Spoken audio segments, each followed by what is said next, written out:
Fala galera, aqui é a Grazi Russi, tá no ar mais um Francamente. Aqui a conversa é direta, sem rodeios, sem romantização e do jeito que tem que ser. Siga o nosso canal e ativa o sininho e cola com a gente. E se você gosta dos conteúdos de saúde mental e quer ser um patrocinador, venha colocar a sua marca aqui com a gente. Francamente, falando sério sobre a mente. E, em oportunidade, eu estou aqui com o nosso amigo Ilan Mendes, do Instituto Maria Cecília. Gente, me desculpe porque a expertise é tão grande que eu vou ter que ler, porque não dá, né? Ele é neuropsicólogo, psicopedagogo, especialista em análise do comportamento aplicado e autismo, playmate do Denver, acompanhante terapêutico e mediador escolar. Ilan, decifra isso pra gente, meu amigo. Bem-vindo, muito obrigada pela sua presença. E fala um pouco mais aí dessa formação. Como é que você chegou nessa expertise gigante aí sobre o tratamento do espectro autista? Assim, a jornada ela começa um pouco antes de 2013. Eu sempre fui apaixonado por comportamento. Sempre gostei de entender pessoas, mas o meu foco era se tornar um psicólogo forense. Eu sempre quis trabalhar para a polícia, eu sempre quis trabalhar para a Polícia Federal, mas então, durante o meu segundo período de faculdade, eu tive a oportunidade de trabalhar em um lugar, fazer um estágio, e durante esse estágio eu tive contato com adolescentes, crianças e adultos com autismo. E era só um estágio. Mas 2 ou 3 semanas depois eu entendi que as pessoas não estavam preparadas para trabalhar. Eu até brinco, aqui em 2013 ainda era tudo mato sobre autismo. 2013? 2013 ainda era tudo mato sobre autismo. A gente não falava da maneira que a gente fala hoje. Não tinha tanta ascensão, né? Não tinha mesmo, e até mesmo artigos acadêmicos de fácil acesso não eram tão simples. Então, a partir dali eu comecei a fazer buscas para tentar aprender de verdade como eu poderia ajudar. Não foi uma jornada fácil, porque assim como o autismo não havia destaque, não tinha estudos acessíveis, né, para pessoas mortais comuns estudarem sobre autismo. Então foi muita leitura. Eu só consegui de fato me tornar especialista assim em 2018, 5 anos depois, aprendendo bastante na minha primeira pós-graduação. Eu tô achando interessante porque você teve esse feeling, né, de ter essa percepção de que não tinham profissionais e que não havia capacitismo, mas sem você ter a experiência. Como é que foi isso? Na verdade, assim, eu gosto de ensinar no Maria Cecília, que eu ensino para as minhas alunas e alunos o que não me ensinaram. Então, eu passei por momentos tensos, eu já fui desmaiado, eu tenho marcas no corpo, e eu vejo e já vi pessoas que não sabem lidar com esse tipo de comportamento. As pessoas não estão preparadas. Teve mais a ver com eu preciso trabalhar certo para eu conseguir ajudar. E assim, não havia, por exemplo, uma pós-graduação como tem hoje. Se você acessar a internet, você tem 200 formações diferentes em autismo. Hoje até online, né? Então, até online, que a gente vai acabar falando sobre isso. Mas a questão é que aprender sobre o autismo foi mais uma necessidade de trabalho. Porque eu trabalhei em diversos lugares com pessoas dentro do transtorno do espectro autista. Então, eu já trabalhei, por exemplo, no Hospital da Gamboa, ali já eram adolescentes e adultos com autismo. Então, ali também foi um diferencial, porque trabalhando no hospital dia me mostrou que realmente eu não estava preparado para trabalhar, então eu precisava aprender mais. Então, eu fiz a primeira pós-graduação em ABA, que é a Análise do Comportamento Aplicada. Eu optei por fazer a segunda para tentar saber se eu realmente estava dentro do escopo correto. Mas aí na segunda graduação eu aprendi pelo menos 60% a mais que tinha na primeira. Mas essa busca do conhecimento tem a ver com um compromisso profissional ou tem a ver com a sua percepção de você e você querer entregar isso para a sociedade porque você via uma necessidade? Eu acredito que sejam as duas respostas, porque quando a gente faz estágio, está fazendo a faculdade, a gente obviamente tem que trabalhar para se manter. Sim. Então, durante os estágios, havia a dificuldade de não trazer resultado. Porque eu sempre tive que conversar com todo mundo à minha volta, com todos os colegas de trabalho, como é que havia dificuldade. Caramba, eu não estou conseguindo dar resultado.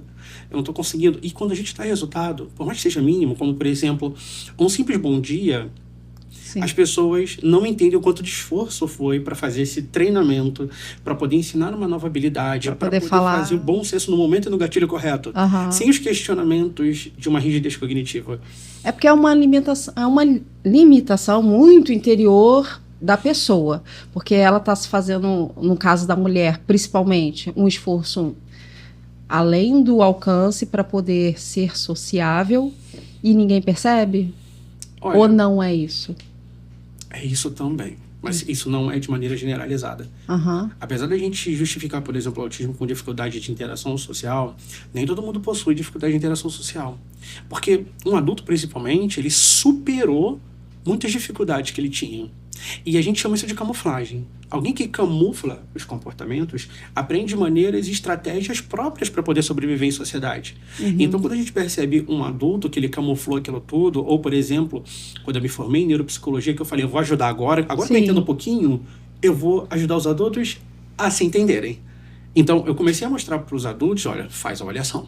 Aí, eu comecei a mostrar através de testes, através de avaliações, inventários. Você abordava, né? Como é que funcionava? Você pegou a sua formação, você estudou pela necessidade que você via da entrega e também do autoconhecimento, e aí você começou a ajudar as outras pessoas no seu trabalho, né?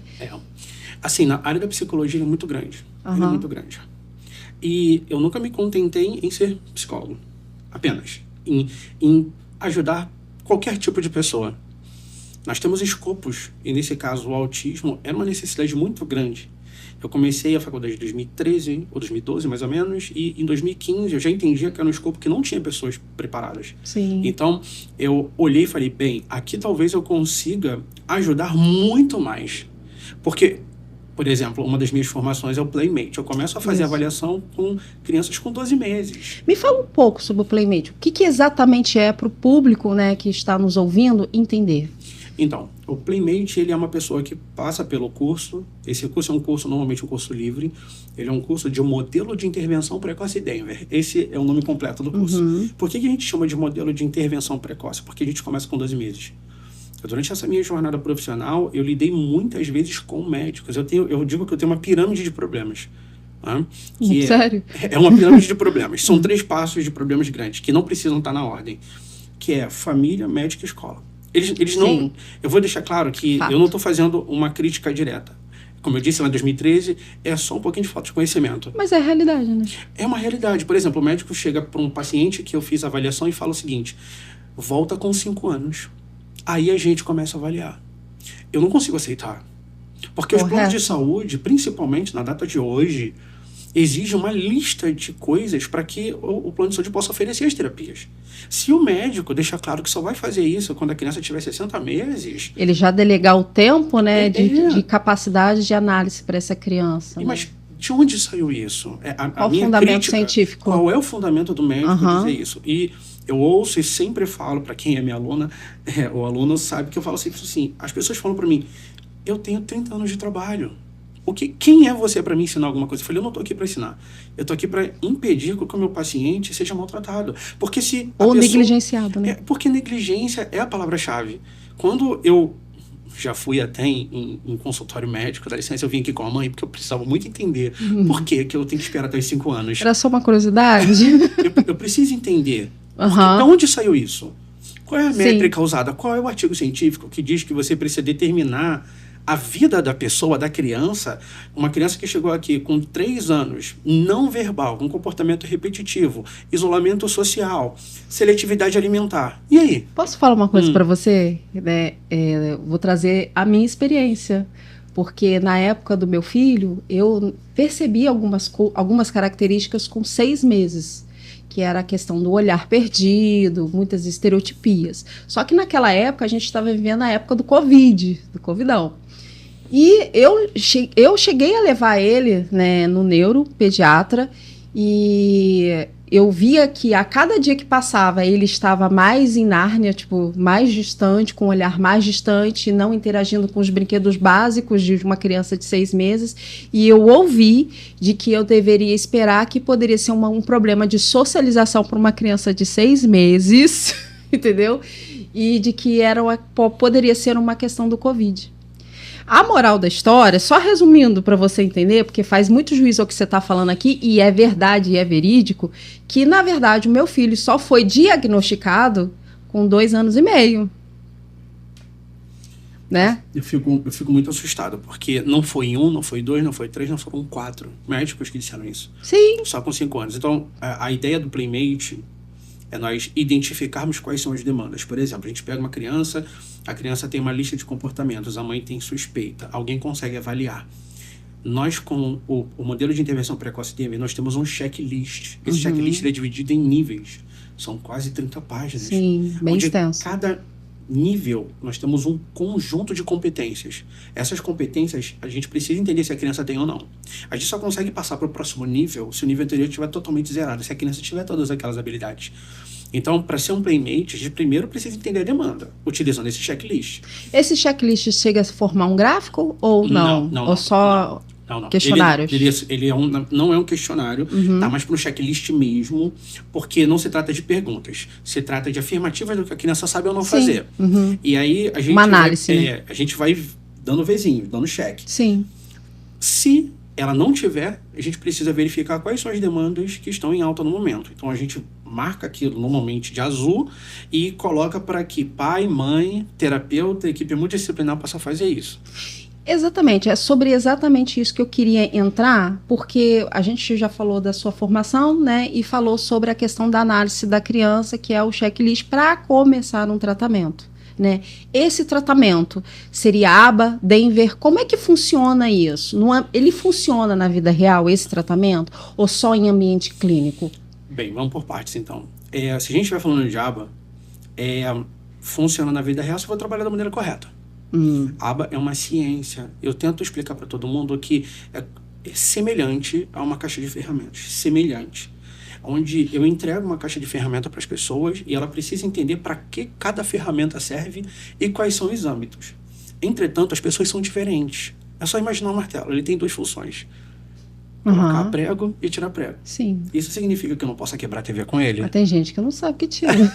Você sabe disso. Sei. É por isso que eu tô ali para poder ensinar. Então, nós temos uma quantidade grande de estratégias para poder verificar quais são as demandas. A questão é que quanto mais informações você tem, mais você precisa continuar pesquisando. Por exemplo, quando você aprende a ciência ABA, você precisa saber identificar quais são as demandas.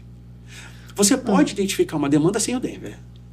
Ninguém é obrigado a aprender DEMVER. Apesar da minha sugestão, é saber. Então, é exatamente isso, porque quando a gente fala em DEMVER, parece que eu vou trazer para você assim, a realidade da sociedade. Porque a gente fala de tratamento ABA, tratamento DEMVER. E quando a gente fala do tratamento DEMVER em si, e você está dizendo assim, a análise sobre qual tipo que será aplicado. Parece que rotulou. Tipo assim, o DEMVER vai ser só quando a criança é até uns 2, 3 anos. Não. Ou verdade, não é isso? Não, o modelo de intervenção precoce DEMVER ele foi desenhado exclusivamente para crianças com autismo. Ele foi desenvolvido com essa proposta. Tá? Ponto. A Sally Danvers, a Sally e a Geraldine lá atrás, em 99, fizeram isso. Elas desenvolveram o DEMVER com a proposta de fazer intervenção com crianças com autismo. Sim. Ou seja, se a gente precisa de um pré-requisito para quem tem autismo, a gente já entende que essa criança foi avaliada. Ok, esse é o primeiro passo. O primeiro passo, ela já está avaliada. A pergunta seguinte é, o que eu preciso fazer? Quais são as demandas do meu filho ou do meu paciente? Aí a gente aplica o DEMVER. Por que é precoce? Porque a gente faz isso a partir dos 12 meses até os 48 meses. Então a gente pega quais habilidades essa criança precisava ter dentro desse período. E aí o checklist vai dizendo, olha, ela olha para o lado, olha, ela faz barulho, ela faz som. Quem faz isso é o terapeuta, que está avaliando a criança. O DEMVER ele pode ser aplicado por profissionais, ele não precisa ter como pré-requisito uma graduação. Entretanto, você precisa ter o certificado de que fez um curso de DEMVER. Apesar da gente não ter uma legislação hoje, uma boa clínica iria pesquisar, saber de onde veio esse certificado para saber se está tudo dentro dos conformes, se a pessoa realmente sabe. Então, precisa conhecer, porque assim... um supervisor de uma clínica, ele vai ter, 200 pessoas para poder trabalhar. Sim. E aí ele vai dizer, tá vendo, esse paciente, eu preciso saber quais são as demandas para a gente elaborar o programa ABA. Faça o DEMVER, simplesmente o nível 1 para poder saber. Ilan, olha só, em todo o nível 1, eu vi essas 6 competências que a criança não tem. Sim. Aí ela não tem essas competências. E eu, como supervisor, eu vou elaborar um programa, projeto. Verificar quem é a criança. O nome é exatamente esse, Programa ABA. A gente verifica quais são as demandas dela Identificamos a demanda, precisamos saber quem é a criança e aí que entra a aba. Porque na aba a gente utiliza estratégias de ensino para ensinar novas habilidades. Então, na verdade, por que eu estou fazendo isso de uma forma muito segmentada? Porque é a dúvida de toda mãe atípica, como que funciona isso dentro da clínica. Principalmente quando ela fecha o laudo, ela entra dentro da clínica, que está naquele ansiedade, naquele desespero, porque, na verdade, algo que vai se fazer para a vida, né? Ele não vai deixar de ser autista, né? Então, a mãe, quando ela chega ali, ela está muito ansiosa, ela está, algumas, desesperada, porque não tem acesso à informação, e elas não entendem essa logística ali. Eu, particularmente falando, gente, eu tive muita dificuldade de entender, e olha que eu sou profissional da saúde. Então, imagina uma mãe que não tem essa expertise, entendeu? Essa análise. Que vocês se reúnem, né, em offline, né, vamos dizer assim, discutem sobre essas habilidades que a criança tem, desenvolvem um projeto de quê? De ganho de habilidade, seria essa a palavra? Programa ABA, seria o nome correto. E como que isso impacta quando esse tratamento ele é bem aplicado ou ele é mal aplicado? Como que o supervisor pode falar assim, no final das contas, falar assim, não foi do jeito que eu planejei? Eu faço uma alusão que é de uma maneira mais próxima das pessoas, quando a gente pensa numa construção de uma casa. Pensa na construção de uma casa. Uhum. Na construção da casa, a gente precisa começar por só um lugar. A gente não começa pela laje. A gente começa pelas sapatas. Isso. A gente começa exatamente pela base. A maneira que isso precisa ser feito, e aí isso não é achismo, tá? Isso é ciência, que tenta imaginar da seguinte maneira. O pedreiro, ele é a pessoa que vai saber como elaborar o projeto feito pelo arquiteto. Uhum. Ele precisa fazer daquele jeito ali. E ele tem os serventes. Os serventes são as pessoas que colocam a mão na massa, que estão no operacional. Sim. O exemplo que eu dou para todo mundo é o mesmo. Por exemplo, um pedreiro vai chegar e vai falar assim, olha, faz um traçado 3x1 para a gente jogar na parede. Uhum. Ele não vai perguntar se o servente sabe ou não o fazer. que é isso. Uhum. Ele então, só vai delegar. Delegar porque o servente precisa saber. Sim. Isso acontece voltando para a clínica. O supervisor, ele vai gastar um tempo conhecendo a criança, sabendo quem ela é, sabendo os interesses, possíveis aversividades, para trabalhar reforços. Ele vai elaborar o passo a passo de como isso precisa ser feito. Por uma aplicação bem feita, a gente elabora o programa ABA com passos para um ganho de uma habilidade. Vamos pensar numa habilidade muito simples que eu uso sempre, que é estalar os dedos. Estalar os dedos é só levantar a mão e fazer isso aqui. Uhum. Pode parecer simples. Mas para quem não sabe, não é. Para uma criança típica, não é. Até para adulto não é. Porque você exige que tenha movimento correto, saiba os princípios. Assoviar. O canudinho. Isso, a garrafa. Puxar, sucção, fazer sucção simples. Então, é um tipo de habilidade que precisa ser desenvolvida. Uhum. Em quantos passos eu consigo fracionar isso aqui? Vamos supor que eu faça em 3 passos. E a gente tem um gráfico elaborado para isso. Então, uma aplicação bem feita vai levar em consideração os interesses da criança, a aversividade da criança, o ambiente onde ela foi educada, se frequenta colégio, se tem frustrações elevadas, tudo isso é levado em consideração. Família, rede de apoio. Tudo isso é levado em consideração. Aí sim o programa é elaborado. Para que isso dê certo, a gente não quer que essa habilidade fique determinada ou delimitada ao ambiente clínico. Uhum. A gente precisa de um termo que a gente chama de generalização, que é pegar essas habilidades que a gente usa ali dentro e migra para usar de maneira útil lá fora. Lá fora, né? Precisa. Então, quando a criança pega essa habilidade que ela aprende dentro de clínica e consegue exteriorizar isso na escola, na casa, vocês falam o quê? A gente teve sucesso no ganho de habilidade. Ah, entendi. Aí porque ela realmente aprendeu. Porque ela realmente aprendeu. Eu não quero, como supervisor em aba, que minha criança simplesmente aprenda aquelas habilidades dentro do site clínico. Isso para mim não é suficiente. Eu preciso que haja generalização. Aí que entra o pai e mãe. Uhum. Cuidador, cuidadora. Pode ser tia, pode ser avó. Porque a gente precisa do acompanhamento. Como é que tá? Conseguiu? O que está fazendo essa análise que você está me dizendo, ela tem tempo? Porque, assim, a questão é a seguinte, a gente avalia o aba, né, e como que o resultado de uma aba bem aplicada versus uma aba que não é bem aplicada. A gente costuma como é que funciona, assim, vocês chegam, assim, ao final e falam assim, a gente precisa reformular? Show de bola, essa é uma ótima pergunta. A gente precisa entender sobre o gráfico. A gente tem um gráfico de comportamento, Sim. de resultados. Como é uma ciência, nós precisamos de dados. Não tem achismo. Eu não posso falar, melhorou, conseguiu. Não, eu preciso que isso esteja registrado em algum lugar. Evidências. Precisamos ter evidências. Então, nós temos um gráfico de comportamento. Tenta imaginar que instalar tem 3 passos. Sim. Tem 3 passos. No primeiro dia de avaliação, que pode ser uma vez na semana, 2 vezes na semana, depende aí do próprio plano de saúde ou da realidade financeira da família. Cada dia de terapia, a gente verifica uma certa quantidade de tentativas. Então, uma pessoa, Dentro da terapia? dentro do processo terapêutico.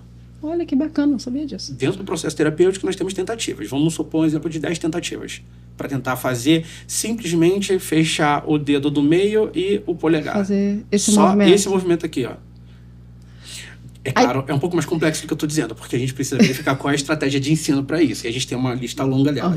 Mas vamos supor que, para quem está me assistindo, minhas alunas, eu brigo muito com uma delas que é a modelagem, que é imitar. As pessoas acham que imitar o outro Processo é muito fácil. de imitação. A modelagem é muito difícil. Neurônios espelhos, né? Uma coisa mais profunda. As pessoas acham que é fácil, mas não é. Então, eu faço para fazer esse movimento aqui, ó. Precisa fazer esse movimento. Aí, no caso, na terapia, você ensina para a criança primeiro esse movimento, o primeiro passo. Com o tipo de estratégia de ensino. Se for modelagem, eu faço a primeira. Gente, presta muita atenção, porque quando as portas se fecham, existe uma estratégia ali dentro. Existe sim, para quem trabalha da maneira correta, tá? Perfeito. Porque as tentativas é o quê? Eu levo em consideração o que eu expliquei e eu espero que a criança replique. E o grau também de resistência dele tem a ver, por exemplo, você delimitou 10 vezes. Tem criança que não sustenta muito, né? A gente desconsidera essas, se não conseguir as 10 tentativas. Porque, olha só, as tentativas são de acordo com o dia da terapia. Concorda comigo que, apesar de ser esse movimento, ele pode ser considerado fácil, mas é difícil para outras pessoas. Sim. Mas nós estamos ali para dar tipo de suporte, seja físico, dicas. A questão é, depois de uma certa quantidade de vezes específica... Aí ele você tentou os 10 movimentos. 10 tentativas. Isso, 10 tentativas. Ele não conseguiu. Show de bola, perfeito pra gente. A gente vai colocando xizinho toda vez que não conseguiu e vai colocar um Vzinho nesse gráfico do comportamento toda vez que conseguir. Vamos supor que ele tenha conseguido só 2 vezes, porque o nosso trabalho é muito difícil. Só 2 vezes. Tá, em 30 dias? Não, em um dia. Uma sessão. A avaliação de um dia. É a avaliação de um dia. Ele conseguiu apenas 2 vezes. Embaixo dessas marcações, nós temos uma porcentagem que vai de 0 a 100. Louco. Se ele só fez isso 2 vezes, a gente marca o 20. Se no dia 2 de tratamento, que seja na próxima semana ou no outro dia, ele conseguiu 3 vezes, a gente coloca o 30, porque ele conseguiu 3 vezes. 3 vezes. Se da outra vez ele conseguiu só uma, a gente volta e marca 10. Entendi. Para quem conhece esse gráfico ABA, você vai olhar e vai ver que você começa a formar um gráfico. Um gráfico, era bem isso que eu estava falando então, no começo. é através deste gráfico é que nós conseguimos viabilizar se o que nós estamos fazendo está dando certo ou não. Perceba que a gente não saiu do passo 1 em nenhum momento. Exatamente. A gente só consegue sair do passo 1 quando existe uma certa quantidade de vezes. Eu vou dar um exemplo. Vamos supor que seja 3 vezes para fazer isso aqui. Se ele conseguiu fazer esse movimento 3 vezes sozinho, sem nenhum tipo de auxílio, eu dou um sucesso para o passo 1 e preciso passar para o 2. Aí eu vou quando ele tem autonomia... Para conseguir isso aqui. Isso. Aí eu vou lá e... Vamos lá para o próximo passo, que é juntar e Mas fazer isso força. Você avaliando no primeiro, tipo assim, num dia? Num dia só? Num dia só, a quantidade de tentativas. Sim. Se ele conseguiu fazer esse movimento 3 vezes, eu dou ok, porque é muito fácil fazer esse movimento. Quando a criança ela atinge esse objetivo e você passa para o passo 2, vocês se comunicam? Ou não? Se for uma equipe multidisciplinar, sim, porque a gente quer compartilhar os sucessos. Normalmente tem bastante comemoração quando a gente consegue.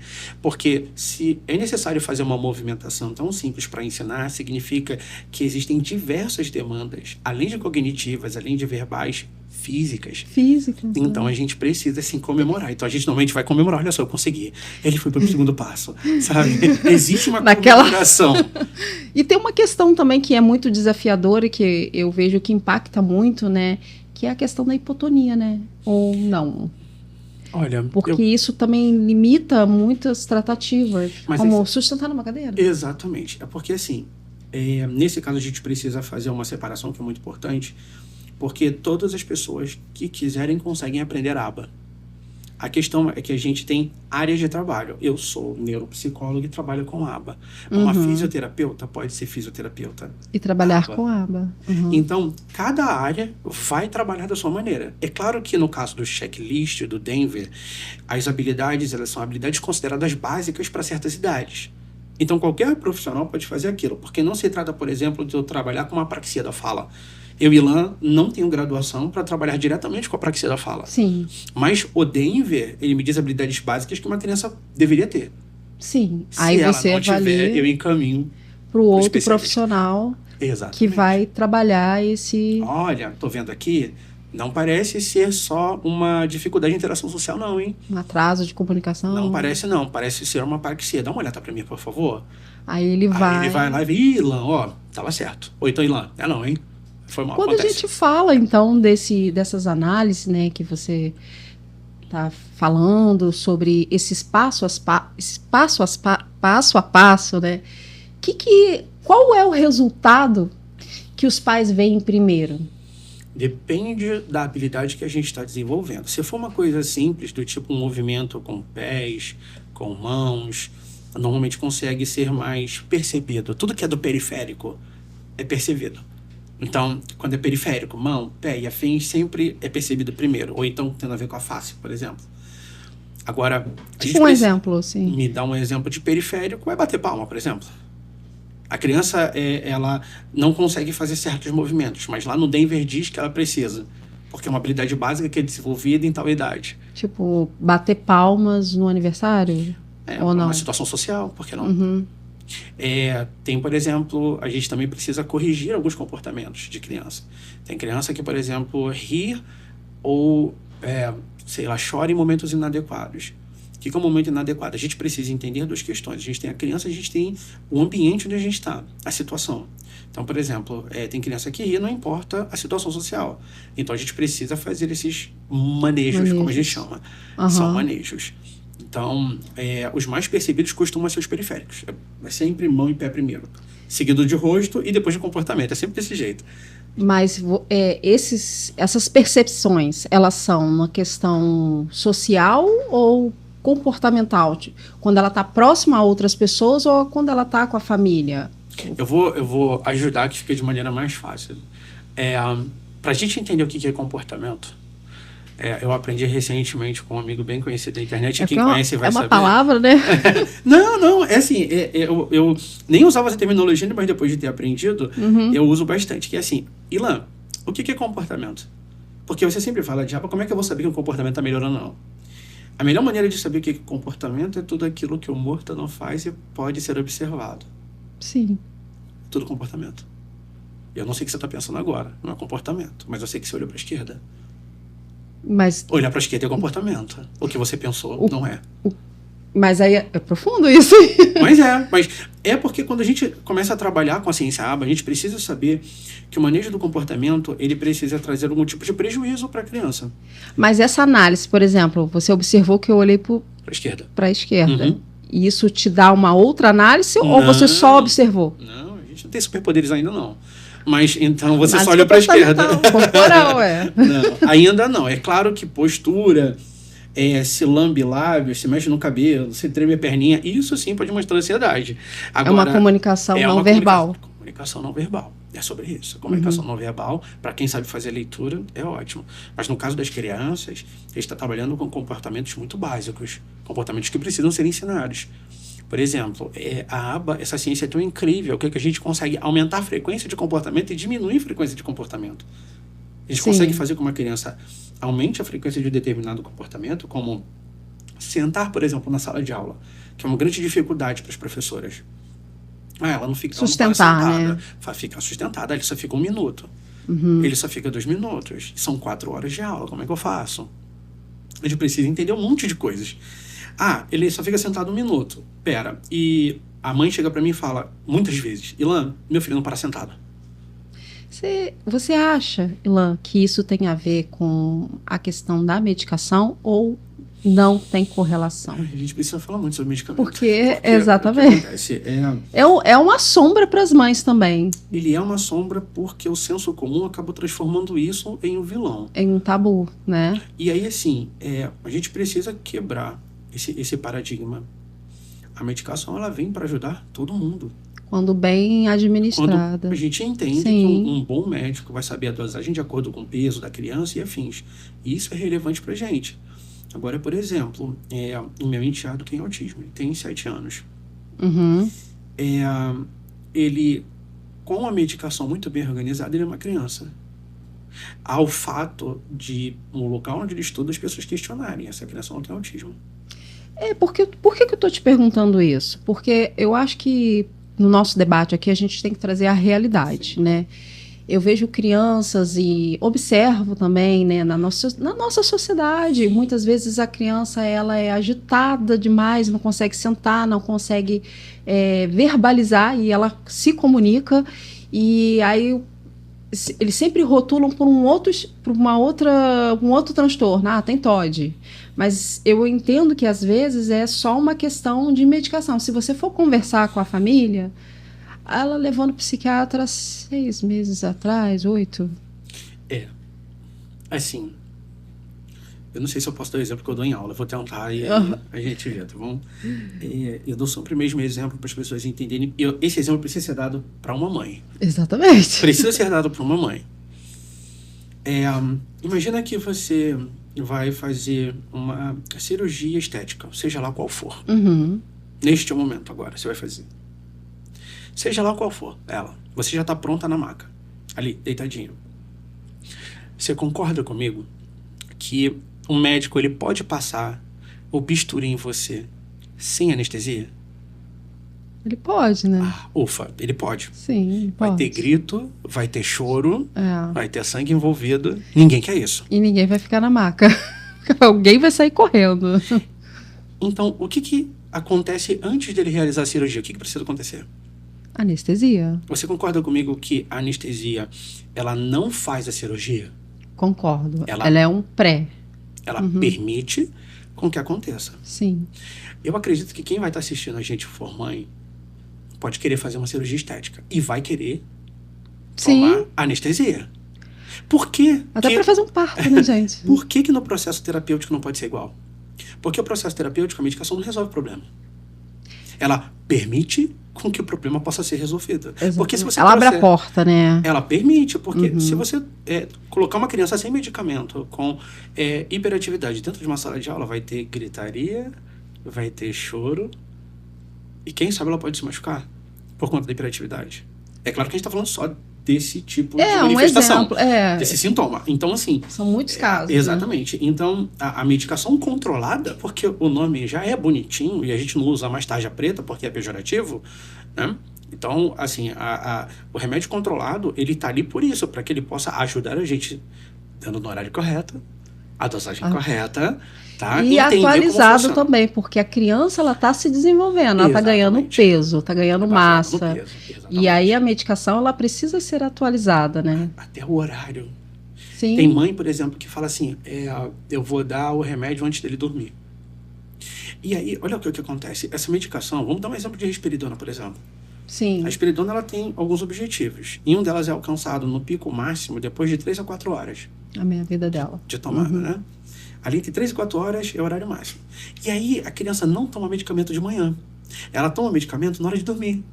E aí toma 10 horas da noite. 11, 12, 1, 3 da manhã, o medicamento, quando a criança está dormindo, sofre o seu ápice. Quando, na verdade, essa medicação deveria ser tomada pela manhã. Pela manhã. Por quê? Chega ali, 8 horas da manhã tá no colégio, 9, 10, 11, tá no máximo ali a eficiência da medicação. Então, isso vai permitir com que a criança tenha um bom desenvolvimento pedagógico. Sim. Então, ter essa consciência, exatamente, isso vai permitir com que ela aprenda. Vai facilitar, porque tem mãe que dá o remédio, e eu já ouvi... Tipo, eu dou de manhã, meio-dia. Tem mãe que diz pra mim assim... eu não vou dar remédio porque eu dei o remédio e a criança com remédio não era meu filho. Eu já ouvi isso, sabia? Não é meu filho. Eu ouvi isso. E eu falo, não, na verdade, assim, a gente quer que essa criança, que não é o seu filho, cheio de comportamento hipercinético, cheio de gritos, cheio de comportamentos maníacos. Até a questão das estereotipias, né? Estereotipias, hiperatividade. Sabe por quê? Essa hiperatividade né? atrapalha o seu filho a aprender, a se desenvolver, a fazer a atividade focar, de vida diária. Né? Atividade de vida diária básica. Eu trabalhei com adolescentes. Uma das minhas decisões é ver que um adolescente de 17 anos passava 2, 3 dias sem tomar banho, sem escovar dente. Por quê? Questão sensorial. Questão sensorial, por procrastinar, porque estava com um hiperfoco e totalmente sem medicamento. Totalmente. Você já acompanhou, então, pacientes que deveriam usar medicação, estava prescrito, pelo que você tem acesso às informações, e essas crianças não estavam sendo... Eu preciso que você use o verbo no presente. Você eu acompanha. Eu acompanho pacientes que atualmente não tomam medicação, mesmo que seja solicitada. Mães, pais, tenham misericórdia dos profissionais, porque eles realmente precisam, né, desenvolver o trabalho deles, né? E a medicação, ela é fundamental, né? É fundamental. É requisito para a gente trabalhar, todo mundo conseguir. Eu sou mãe atípica, vou deixar muito ressaltado isso. Meu filho tem 5 anos, ele toma risperidona. E eu tô sempre atualizando, porque ele cresce demais, sabe? E tem 5 anos com um corpo de 10. Então, a massa dele, muscular, o peso dele está sempre atualizando. Então, tem que atualizar a medicação, gente. Não tem jeito. Até mesmo para o próprio progresso. Porque você leva a criança para terapia, tem um trabalho de deslocamento, leva a criança lá, não está dando a medicação, a criança vai aprender? Você acha que ela vai se desenvolver? Assim, tem muitas mães que não dão medicação e levam para o site terapêutico. Exato. E aí, assim, uma coisa que acontece muito é a mãe falar, eu não dou medicamento, tarja preta para o meu filho. Mesmo prescrito, né? E aí, muitas vezes, os terapeutas, e se eu tiver errado, alguém corrija aí nos comentários pra gente, fala assim, mas eu não pago vocês? Eu não pago a clínica? Eu não vou deixar meu filho entorpecido para vocês poderem trabalhar em paz. Vocês recebem pra quê? Você ouviu isso já? Mais de uma vez. Assim, mais vezes do que eu gostaria de contar. Gente! Mãe, pais, que isso? É bem mais do que eu gostaria de contar. Então, é muito comum nós entendermos que o processo medicamentoso está se tornando vilão para o senso comum.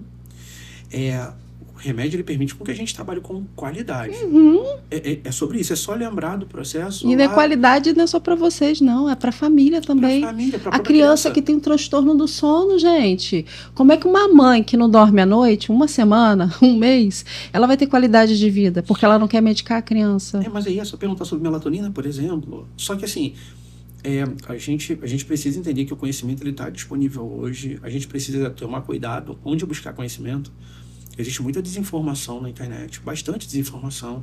Principalmente, se eu não me engano, em outubro do ano passado para cá, já começou uma movimentação do porquê existe nível 1, nível 2, nível 3. Sim, eu tenho interessante observado. Porque essa movimentação não é dos terapeutas. Grande parte dessa movimentação são dos pacientes. Dos pais? Pacientes. Como principalmente assim? Adultos. Os adultos que não conseguem entender por que tem nível 1, 2 e 3. Porque a gente tem um cuidado de explicar, lá em 2015 mais ou menos, nós tínhamos o leve, moderado e o grave. Isso Sim. caiu e Uhum. hoje nós temos o nível 1, 2 e 3. Então, você está me dizendo que os autistas, adultos hoje, questionam sobre isso? Sobre o nível 1, 2 e 3. E aí, assim, é porque... Ilan, que diferença que faz na minha vida? O nível Eu tô 1, 2 e com 3. um autista aqui que está me ouvindo e presta atenção na explicação dele, porque é muito importante. Gente, isso é muito importante. Você que está em casa, eu até parei aqui, gente, porque é uma análise que não é muito pouco falada na mídia. Não é todo profissional que fala sobre isso. Existe o comentário, sim, na internet, mas não existe a análise por detrás disso, a explicação por detrás disso. Fala pra gente, Alain. Por favor. Coisa, né? O quê? Nossa, Vamos isso lá. é um alfabeto. O nível 1, 2 e 3, ele é uma métrica principalmente para profissionais. Nós precisamos entender a demanda que o paciente tem. Ninguém está dizendo que quem tem nível 1 sofre menos do que tem o nível 3. Exatamente. Todos os 3 níveis sofrem igualmente. A questão é que o nível 1, 2 e 3 diz pra gente o quanto de suporte essa pessoa precisa para realizar atividades básicas do cotidiano. No quesito dependência, né? Então, ela precisa de ajuda. Então, uma pessoa de nível 1, ela é uma pessoa que sofre tanto quanto a de nível 3, só que ela consegue levantar e trabalhar. Sim, Ela botar a pode própria roupa. Ela pode chorar no trabalho, ela pode ficar irritada, pode brigar, falar alto, porque talvez não se trate, mas ela consegue fazer essa movimentação. Por outro lado, nível 2 já talvez não consiga sair para trabalhar. Ou andar na rua sozinho, né? Andar na rua sozinho, ou mesmo chega, mas chega atrasado, tá sempre tomando esporro. Talvez já tenha tomado alguma advertência, porque o nível 2 precisa de ajuda para fazer algumas atividades, não Ou consegue. questão de um direcionamento, né? Alguém tá lá sempre direcionando para que ele seja funcional. O processo terapêutico é essencial para quê? Para ajudar nessa movimentação. Agora, o nível 3, ele sofre tanto quanto o de nível 1, mas ele não consegue realizar atividades. Se entrar num transporte público para poder chegar no trabalho, a pessoa tem algum tipo de crise ou pode subir para um surto e fica ali sozinho. E não consegue voltar para casa. A pessoa vai comprar 200 gramas de mussarela, por exemplo, e a pessoa bota 250. Aí entra em pânico, porque não sabe lidar com aquilo. Por causa da rigidez, ele né? me deu 250, poxa, mas a minha avó, minha mãe, meu tio pediu 200, e agora o que eu faço? Eu pego, deixo aqui, peço de novo, e aí vai pra casa. O que aconteceu? Eu não consegui. Não consegui. O cara me deu 250 e você me deu o cartão, e talvez tivesse só o dinheiro para isso. Não tem aquela articulação. E aí, as pessoas que obviamente não trabalham com isso, adultos que não trabalham com isso, fazem esse questionamento. Para que eu quero? Qual é a diferença? Eu acho que eu já sofro muito, eu sou de nível 1. Mas por que ele é de nível 3? Ele sofre igual a mim. Então, existe uma categorização entre eles? Seria isso? Eu não sei se é um termo correto, mas para literalmente o senso comum, e assim, não são poucos vídeos. Quando eu vi a primeira vez, eu comecei a pesquisar para saber se isso era um vídeo isolado por conta do meu algoritmo das redes sociais, ou se tinha um volume grande. E é um volume enorme de pessoas, mesmo em outras línguas, em outros países, questionando o porquê do nível 1, 2 e 3. E assim, gente, é para ajudar vocês. Então, o nível de suporte, ele está ali para que profissionais como eu saibam exatamente quanto de demanda você precisa, o quanto de atenção precisa. Eu preciso sugerir um acompanhante terapêutico, eu preciso conversar com o pai e mãe para poder esclarecer isso, eu preciso aumentar o número de sessões de terapia para poder trabalhar diretamente, eu preciso que algum resultado, né? Eu preciso que o familiar esteja ali presente. São muitas perguntas que eu preciso ter que podem ser respondidas em nível de suporte 3. Exatamente. Nível de suporte 3. Você me disse aí, né, toda uma analogia, né? E quando ainda o autista ele convulsiona? A gente não está nem falando de comorbidade, que a gente vai levar para um lado ainda muito mais profundo, porque geralmente, né? Comorbidade. Autonomia para andar na rua sozinho, entendeu? Tomar ou não remédio. Aí a gente entra em uma outra questão, como as consequências e contraindicações de medicamentos. Porque quando é um adulto com autismo com nível de suporte 1 e a pessoa troca o medicamento, as contraindicações começam a aparecer. Aí a pessoa desiste no meio do caminho, não fez o processo de desmame, eu espero que todo mundo saiba o que é, né, o desmame. Que é parar regressivamente, devagarzinho, gente, não acordar de manhã e falar, chega. Pare. Isso não funciona com medicamento controlado. O nome tá aí, né? Vale ressaltar, gente, que é com ninguém, tá? Ninguém sob espectro nenhum.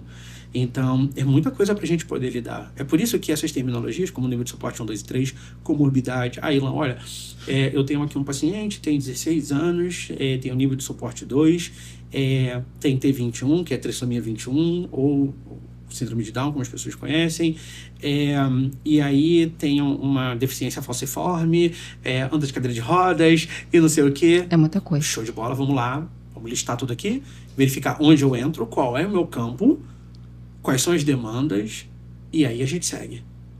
No caso dessa toda análise, a gente está falando aí do tratamento ABA, né? E você faz todo um planejamento para poder aplicar, e seja 1, 2 ou 3, e desenvolver ali habilidades que eu acredito que no final é para que essa pessoa tenha qualidade de vida, porque ela não vai deixar de ser autista.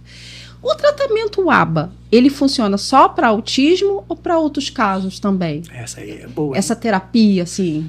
Não, a terapia ABA ela não foi feita exclusivamente para pessoas com autismo, apesar do seu desenvolvimento ter sido para. A gente precisa entender quais são as demandas do paciente. a sua demanda é uma demanda comportamental, porque é possível ter rigidez sem ter um transtorno. Você pode ter aprendido uma coisa de um jeito, e a sociedade está te dizendo que não é daquele jeito, e você não atende aquilo. Por exemplo, se chega no trabalho 7h18. O ideal... Sempre é 7h18. Sempre é 7h18. E aí você diz, eu não entro 7h18, não faz sentido. Eu entro 7h15. Que diacho de número 3 aí sem no meio? Por que esses 3 minutos? Isso não faz sentido. Mas tá liberado. Como se fosse um protocolo da pessoa? Exatamente. Ela elabora, eu gosto de chamar de paradigma, que é como se fosse uma crença pessoal. A pessoa desenvolve aquilo e transforma aquilo em rigidez. Tipo, eu sento só no canto desse sofá aqui. Exatamente. E aí a pessoa chega uma visita, um vizinho, e senta no seu lugar. Aí você até senta no outro lugar, mas você fica incomodado. Você fica desconfortável. Você fica... Entendo. Você fica balançando porque o seu design não está ali. Exato. Então, quando esse tipo de rigidez atrapalha a sua vida social, profissional e financeira de alguma maneira, a gente precisa realizar mudanças. Uma intervenção. E aí a intervenção vem a análise do comportamento aplicado. A gente estuda o comportamento, verifica por que há rigidez, a gente ensina através de uma estratégia de ensino qual é a melhor maneira de a gente trabalhar isso, a gente elabora o protocolo ABA, a gente verifica quantos passos a gente vai fazer. Então, necessariamente, a pessoa não precisa ter o laudo de autista para fazer isso, né? E interessante você falar, porque eu vejo, por exemplo, na sociedade, com os nossos amigos, muitos padrões, né? E quando essa pessoa, ela começa a apresentar essa dificuldade, como você falou, e ela busca essa intervenção, ela busca com medo, assim, de falar assim, acho que eu sou autista, então eu vou buscar informação para saber se eu sou isso mesmo, ou só porque está prejudicando. Na verdade, sim. Hoje o autismo, ele está na rede social. Todo mundo fala sobre isso. Independente do seu algoritmo ou não, em alguma hora vai aparecer alguém com autismo falando sobre. Mas muitas pessoas me procuram e falam assim, olha, minha filha tem autismo. O meu filho tem autismo. Eu quero fazer avaliação. Será que eu tenho? E aí eu vou lá, avalio e falei, você não tem. Aí a pessoa sai chateada. Tipo assim, como assim, né? Como assim eu não tenho autismo? E gente, é porque assim, o processo de avaliação neuropsicológica, ele é um processo denso. Além da responsabilidade gigante que precisa ter. Então são muitos protocolos, muitos padrões que o Conselho Federal de Psicologia deixa claro que precisam acontecer. Então a pessoa vai passar pelo processo de avaliação. Eu deixo muito claro. Você vai ser avaliado. Eu não estou dizendo que você vai sair daqui com um laudo debaixo do braço, correndo por aí feliz. Não você falou que vai me avaliar, eu preciso descobrir, gente. Só procurar depois. Mas a questão, no final das contas, é que comportamentos, rigidez cognitiva nem sempre está aliada a transtornos mentais. Nem sempre. Então você consegue sim ter comportamentos rígidos, coisas como fumar. Fumar é um vício que tem questões físicas e comportamentais. Você acha que relacionado à ansiedade, assim? Não necessariamente, não precisa estar relacionado. Tem gente que não desenvolveu totalmente a necessidade de fumar, mas aprendeu que quando acorda ou termina de comer, criou um ritual para poder fumar. Eu tô vendo gente rindo, certamente tem gente que faz isso. Então, assim, tá mais... Por trás das câmeras. Tá mais para um ritual, sabe? Um processo ritualístico do que mas que dá uma sensação de... Mas dá, porque assim como o sofá, sentar no seu lugar. Eu faço isso. Então, assim como sentar só naquele lugarzinho, te traz conforto, é a pessoa que fuma, porque talvez não exista a dependência química. Eu não fumo, mas às vezes eu gosto do saborizado, né, que fala, aleatoriamente, e me dá essa sensação de descanso. Então, mas o comportamento é isso, porque o comportamento, quando não existe a flexibilidade, aí um profissional da aba entra, entende? Para a gente poder fazer esse manejo. Mostrar para você primeiro, tá vendo aqui esse lugar? Mas você acha que isso tem a ver com traumas? Não necessariamente. Porque a pessoa tá vendo que ela tem alguns padrões que tá impactando a vida social dela. E ela teve um trauma lá na infância. Não necessariamente. Não tem nada a ver. Não. Pode ter a ver. Pode ter a ver, não né? necessariamente seria o termo correto. Porque pode haver trauma, não vamos ser rígidos. Por exemplo, eu falo assim, eu não tomo café. Café? Café, eu não tomo café. Assim, eu não tomo café mesmo. De verdade? De verdade. Eu não gente, ele não toma café. 2 vezes na vida eu experimentei café. A primeira foi forçada. Nossa, café é vida, gente. E a segunda foi num bolo que uma amiga fez e falou, caramba, que bolo bonito, toma aqui. Acho que você vai gostar. A bolo era de café? O bolo era de café. Eu dei a primeira mordida, balancei o queixo uma vez, a segunda e cuspi. Mas é o gosto? O gosto, pra mim, é totalmente horrível. Neste caso, a primeira vez que eu experimentei gerou trauma. Então, eu não tomo café. sobre hipótese nenhuma. Entendi, a experiência foi muito ruim. A experiência foi bem ruim. Isso é um trauma. Agora, por outro lado, existem pessoas que não gostam por conta do cheiro. E tá tudo bem. Não tem trauma envolvido. Só o cheiro não agrada. E aí, isso não é um problema. Por que eu não beber café não precisa ser tratado? Porque não me causa mal financeiro, físico ou social. Eu posso chegar num café... Só uma escolha. É só uma escolha. Se eu chegar num café, nós fomos aqui embaixo tomar um café, você vai tomar seu café, eu vou comprar minha coca. Uhum. E tá tudo bem. Zero, e tá tudo bem. Não me causa prejuízo nenhum. Talvez até saúde, porque eu não tomo... Não gasto dinheiro. Não, eu gasto dinheiro com coca, então dá no mesmo. Mas... Então não tem insônia, né? Dependendo do horário, né? Não, mas no final das contas, essa é a linha de raciocínio sobre isso. Entendeu? Entendi. Não precisa ter trauma envolvido. Nessa questão do tratamento, seja neurotípico ou não, quanto tempo leva para ver esse progresso?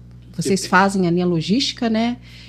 Para o desenvolver, e isso varia de pessoa? Varia de pessoa em pessoa, mas normalmente em semanas a gente começa a ver resultado. Porque nós pegamos a demanda, uma lista de demandas, e coloca da maneira que a gente fala em hierarquia. Mesmo sendo criancinha? Mesmo sendo criança. A gente coloca em hierarquia. Por exemplo, a criança tem 10 comportamentos que a gente considera inadequados. Comportamentos que precisam ser aprendidos, que ela não possui, ou ela faz e precisa ser diminuído. A gente tem uma lista longa. Eu coloco como supervisor em hierarquia. Gente, é um mundo paralelo. Né? Muita dedicação, inclusive. Porque a gente precisa fazer esse acompanhamento sempre. Por exemplo, semanalmente eu faço supervisão com quem trabalha comigo. Então, essa supervisão é para poder saber como as coisas estão acontecendo na clínica. Aí você vira pro terapeuta e vem cá, vamos sentar aqui, gente, senta aqui com o titio, vamos entender cada um. É assim mesmo? Um pouco maior. Um abraço para os terapeutas do Ilan. A linha de raciocínio é que em semanas a gente começa a dar resultado porque a gente trabalha nos comportamentos mais inadequados. Eu vou dar um exemplo que eu considero hierarquicamente, que eu trabalho inicialmente, que é heterolesão e autolesão. Heterolesão é o ato de bater no outro, autolesão em você. Esse normalmente é o comportamento que a gente trabalha inicialmente. Não importa o que aconteça. Assim, não importa mesmo. Se existe você trabalha no paciente? Com o terapeuta. Para que o terapeuta trabalhe com o paciente. Isso. E aí o objetivo é o quê? Diminuir a frequência desse comportamento. E você acha que o paciente, ele faz isso por quê? Depende. Aí a gente não tem. Não existe uma resposta certa. Não tem. Pode ser até uma regulação, né? Ou não? Uma frustração. A gente vê em mídia, por exemplo, criança, adolescente com autismo, quando está totalmente estressado ou desregulado, bate com a cabeça na parede. Para quem está do lado de fora, vê isso como uma coisa terrível. E para ele ou para ela que está fazendo isso, pode até chorar, mas ajuda a regular. Então, eu vi um vídeo, né, um dia desses, que eu fiquei apavorada, né, porque era um adolescente, ele era nível 3, sabe, e ele se batia, né, com as mãos a ponto dele se machucar e sangrar. E a mãe, na tentativa de impedir isso, né, põe aqueles panos e tal. Como que isso é sensorialmente para o autista? Ele sente essa dor porque ele vai batendo e vai sangrando e... Como é que é isso? Sabe, você conhece alguém que rói unha? Eu fiz muito isso na infância. Quando a pessoa rói unha, ela rói muito, chega a inflamar. Dói. Aí você espera um pouco, cura. O que você faz depois? Faz de novo. É um vício. Porque não? É um processo de regulação. Ah, entendi. As pessoas que são neurotípicas... Eu fazia muito isso na véspera da prova. Viu?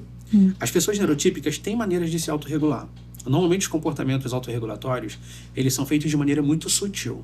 Você não quer que alguém saiba que você está balançando o pezinho. Sim. Sabe? Eu tô aqui com você, por exemplo, e aí o meu rabo de olho vê o coleguinha balançando o pezinho. Aí você fala, eu sei que o coleguinha tá balançando o pezinho para se regular. Eu sei disso. E tá tudo bem. É muito sutil, não tá causando mal a ninguém. Aí, ok. E aí, quando este é o comportamento autorregulatório, de alguma maneira, são sempre 3 pilares que eu uso: financeiro, social e físico. Afeta um dos 3, a gente precisa intervir. A integridade do paciente. Se ele se bate, ou da família, fazer isso. Ou da família, porque pode ser heterolesão. Heterolesão é o outro. Autolesão a si mesmo. Quando a gente trabalha isso, a gente ensina ensina novos comportamentos para se autorregular. Quando está prestes a fazer, a gente direciona para um outro lugar. É muito difícil, porque eu não posso simplesmente tentar extinguir esse tipo de comportamento. Eu não posso fazer isso como profissional da aba, pelo menos não de imediato. A questão não é extinguir, a questão é vocês tentam Ensinar outra maneira dele se Um autorregular. outro mecanismo. Um outro mecanismo. Entendeu? Se precisa, por exemplo, de intensidade sensorial tátil, que é o quê? Bater, fazer força, dar-lhe uma bolinha de borracha grande, entrega alguma coisa que precisa fazer esforço. Ou então só o ato de segurar, né? Às vezes a pessoa... Precisa ter muito cuidado. Por isso que precisa muito entender que é um paciente. Porque se você pegar uma bola de borracha e falar, não, toma aqui e não bate mais não, ele vai pegar aquilo e vai atacar em você. Exato. Então precisa ter muito cuidado e avaliar totalmente o paciente para saber quando acontece e qual é o gatilho. Porque tem gatilho. A gente chama isso de antecedente. Para falar isso, eu ficava falando aqui já. Exatamente. É porque eu estou muito curiosa e eu tenho certeza que quem está em casa também porque vive a realidade da maternidade atípica ou da família atípica, não necessariamente da mãe, né? Então, na verdade, o que você está me dando aqui é uma bússola de realidade. Né? Vamos ser sinceros. É um bom termo. É um termo real. E você acha que, por exemplo, a gente vê muito os autistas que não têm noção do perigo. Por quê? A lista é muito grande. Não precisa ser autista para não ter noção do perigo. Tipo, atravessar a rua sem olhar, não entrar na água sem... Não tem a ver com espectro? Não tem a ver com espectro. Gente, presta atenção. Se você, por exemplo, tem um bebezinho e você deixa o bebezinho no quintal e você tem piscina e você entra, a criança só anda aleatoriamente. Ela replica o padrão, né? Cai na piscina. Não pode cair na piscina só. Uhum. Não existe o filtro ou cuidado. Agora, a gente está falando de criança. Se a gente sai ali da segunda infância, 8, 9 anos, 10 anos, que você chega perto de um portão e um cachorro avança e ela não tem reação, aí a gente precisa realizar um manejo de comportamento, porque não tem seção zero de perigo. Independente tipo, da idade. medo, não reagiu a um cachorro avançando e latindo, aí é uma outra questão de manejo comportamental. Uhum. Aí sim a gente precisa agir. Mas quando se trata de criança, nenhuma criança tem senso de perigo. A criança Até que idade, mais ou menos, você é? Acho que 7, 8 anos. Não tem noção, Não tem noção, não. E aí precisa ser ensinado. Em casa mesmo, nós temos 2 cadelas. E o Hernani, ele gosta muito de assoprar ou falar muito perto do focinho. A sensação de perigo, o senso de perigo é zero. Porque não é uma pessoa, é um animal. Se incomodar, vai avançar. Vai avançar, né? Então, ele se sentir invadido, né? Exatamente. E já aconteceu mais vezes. Uma delas, por exemplo, tem um brinquedinho. Uhum. Ela trata o brinquedinho como se fosse um filhote. Se você pegar, elas param o que ela está fazendo. Território. E vai em cima. Então, a gente precisa ensinar que não se faz isso. Não é uma questão só de ser a cachorra. Porque vamos supor que seja um brinquedo que esteja na estante de um lugar onde você foi visitar. Se a gente não ensina sobre esses limites, sobre o que é seu você não pega, independente de ser cachorro ou não, quando chegar na casa de uma pessoa, a criança vai lá e vai pegar o brinquedo. Sim. O troféu. Aí vai tacar no chão. Sim. E aí eu então vou brincar de carrinho, então vou tacar pro alto para tentar pegar, não consegue pegar e joga no chão. Realmente é um senso. É um senso. Senso que precisa desenvolver. Mas é uma coisa assim, você falando é tão óbvio que parece difícil. Tão óbvio que é. Mas lá no Instituto Maria Cecília, no nosso curso, eu sempre reforço para todo mundo, o óbvio precisa ser dito sim. Sim, porque passa despercebido, porque é óbvio demais. Você vai lá no mercado e na caixa de ovos está escrito contém ovos. Da mesma maneira que tu olha de longe. Gente, olha, presta atenção. A gente olha de longe e acha que algumas coisas básicas não precisam ser ensinadas, mas precisa. Eu bato na tecla que algumas mães chegam para mim e falam: caramba, ele tem autismo, mas caramba, ele tem 13 anos e não sabe varrer. Eu consigo provar por A mais B que varrer é muito difícil. É muito difícil. Gente, é muito difícil. Não é porque você é um adulto funcional que uma criança neurodivergente tem que saber varrer assim como você sabe agora com 30, com 40 anos. Então hoje eu vou sair daqui me achando, né? Porque meu filho sabe varrer. Exige muita coordenação. Exige muita coordenação. Você precisa explicar que a mão hábil da pessoa fica na parte de cima da vassoura. Eu até comprei uma vassourinha pra ele que ele curte. Então, na parte do meio da vassoura é a mão inábil. Você precisa explicar que não se trata de... Você não limpa o lugar com vassoura. Sim. Ninguém limpa o lugar com vassoura. Você transfere o excesso de sujeira de um lugar para o outro. Sim. Então você precisa explicar certo. Tira o excesso de sujeira, de poeira do chão de um lugar para o outro. Porque se você disser que o chão tá limpo quando varrer, se cair uma comida no chão, ele pode pegar e comer. Porque ele vai dizer... É literalidade, né? Gente, tô literal. Uhum. Aí ele vai dizer, o chão tá limpo. Fui eu que Gente, varri. vocês estão entendendo a dimensão da profundidade? É muito abissal, é muito profundo. E realmente tem que tomar um cuidado como terapeuta, né? Como que você vai manejar essas palavras, né? Não só para, vamos dizer assim, para um autista adolescente que já verbaliza, conversa, mas para a família. Assim, são questões muito básicas que quando você tenta só replicar sem as orientações corretas, faz errado. Eu costumo dizer o seguinte, olha, você tem que fazer igual a mim, tá? Uhum. Graça, você precisa fazer um comportamento igual a mim, beleza? Beleza. Precisa ser igual. A gente precisa ficar na mesma sintonia, beleza? Aí eu levanto a minha mão. Show de bola. Você levantou uma boa mão, porque o correto, para grande parte das pessoas, essa aqui. é levantar essa aqui. Porque isso é espelhamento. Entendi. Isso é espelhamento. E espelhamento é ruim. Porque eu quis focar o mesmo lado. Não, mas rolou um delay, não rolou? Rolou um delay. Falei, vou fazer igual. E aí, então assim... Eu tô ficando confusa aqui, ele tá me deixando confusa. A gente precisa ter os detalhes e o básico precisa ser dito assim. Sim, com certeza. Tá. E na análise do tratamento ABA, não se faz, na minha visão, tá? Me corrija se eu estiver errado. A família tá nesse contexto aí também, né? Porque eu penso como médico que a gente leva terapia para casa. Existe uma brincadeira que a gente faz numa Necília, que é o seguinte: eu explico o que é a mão em pé e a mão embaixo. A mão em pé é a expectativa. Na expectativa, claro. Todo pai, mãe, tia, avó tem interesse e quer participar e aprender sobre. É o que a gente espera que todo mundo faça. Esperamos que todo mundo faça. Então, na expectativa, a gente espera muito que todo mundo queira participar. Sim. Agora, na realidade, a gente já ouviu horrores. Só quem trabalhar com criança sabe os horrores. Alguma coisa do tipo, eu vou levar a terapia para casa? A gente paga a clínica para quê? Sério? Sim. Assim, existem mães que se dedicam de uma maneira inacreditável. Tem, né? Cada segundo do dia é dedicado a... Mas também a gente não pode romantizar e dizer, como você mesmo apresentou pra gente, que todo mundo faz isso. A gente tem que falar a verdade, gente. Não é assim que funciona. Eu sei. O último lugar que eu trabalhei, eu estava atendendo, 12 pessoas. Antes de a gente fundar uma Ercília. Estava trabalhando com 12 pessoas, com 12 pacientes. Uma mãe falava, o que eu preciso fazer em casa? Eu peço vídeo, deixa eu replicar. E aí, quando eu mando para todo mundo, olha, tenta fazer isso para mim, e quando eu volto na próxima sessão, eu pergunto, você fez? Esqueci. Trabalhei. Meu marido não estava em casa. Eu sou mãe solo. A quantidade de vezes que a gente ouve isso é enorme. Então, precisa fazer parte, como um extensor, com certeza. Todas as orientações que eu dou para todo mundo que faz os cursos conosco puxa a mãe, puxa o pai, puxa o tio, puxa a avó, seja lá quem for.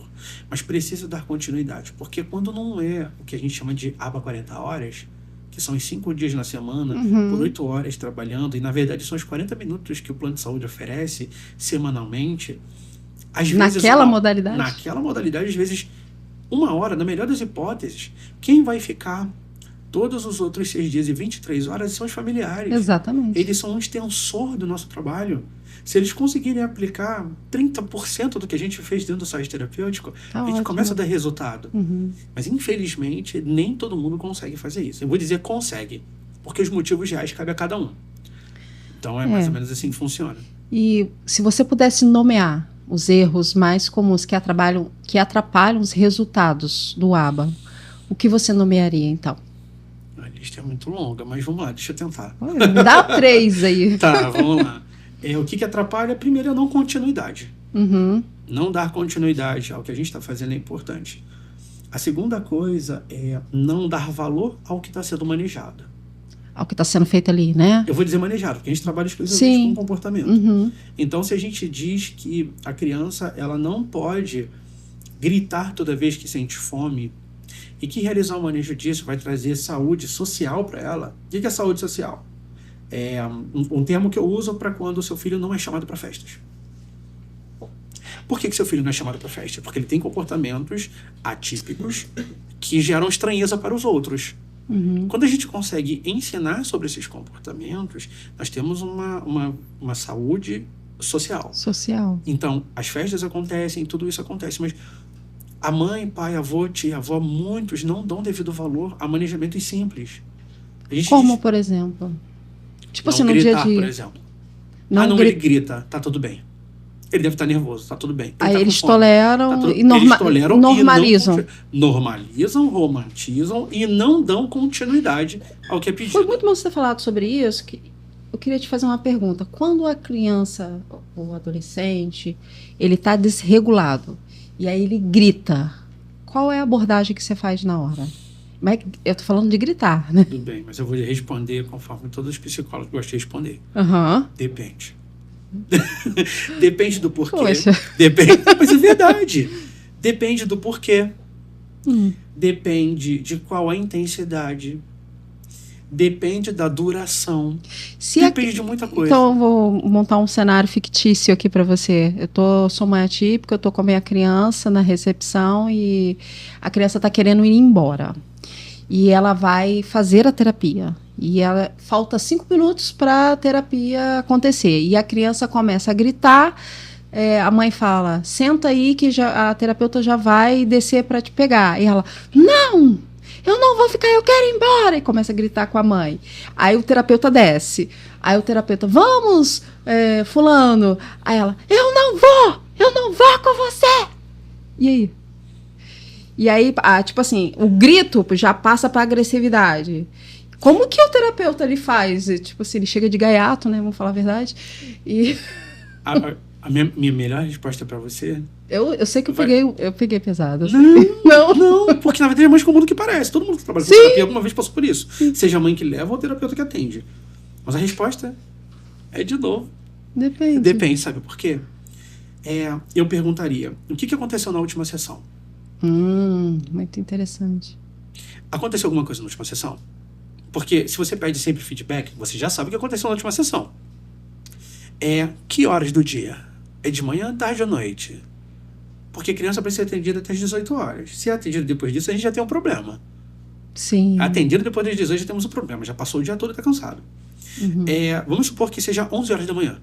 Tomou café que horas? Ela está com fome, né? Não sei, viu? Depende. Existem vários fatores, né? A quantidade de dependes é muito grande. Eu e ninguém deveria ter uma resposta diferente da minha.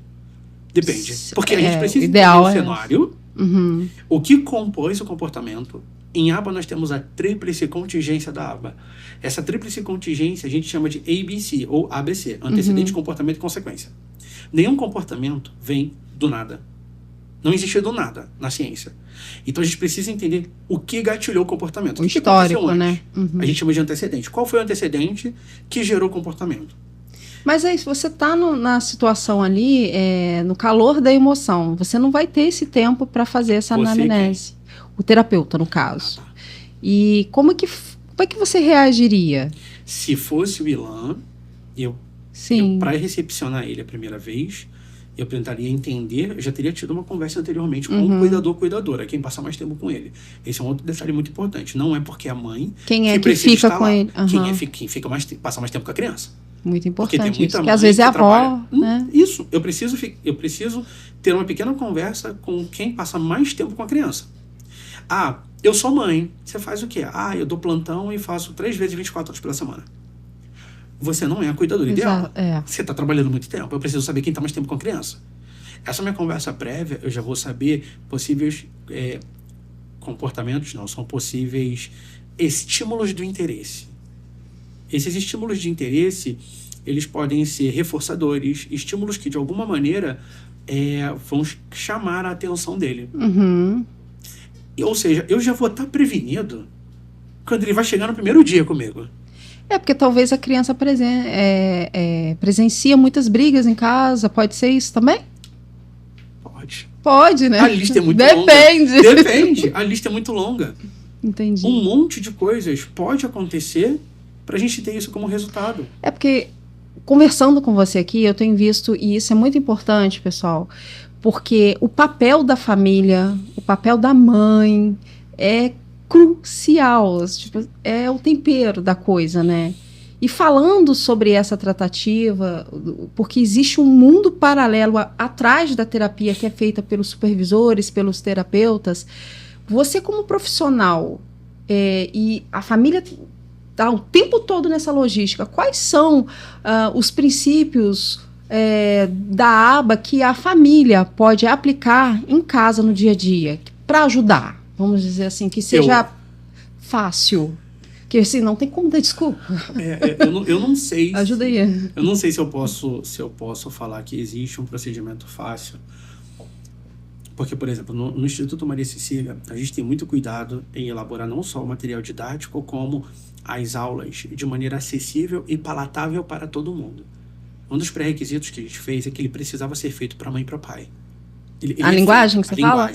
A linguagem. Uhum. Então, nós ensinamos todos os processos, do primeiro dia até o último dia de aula, de maneira acessível para o pai e para a mãe.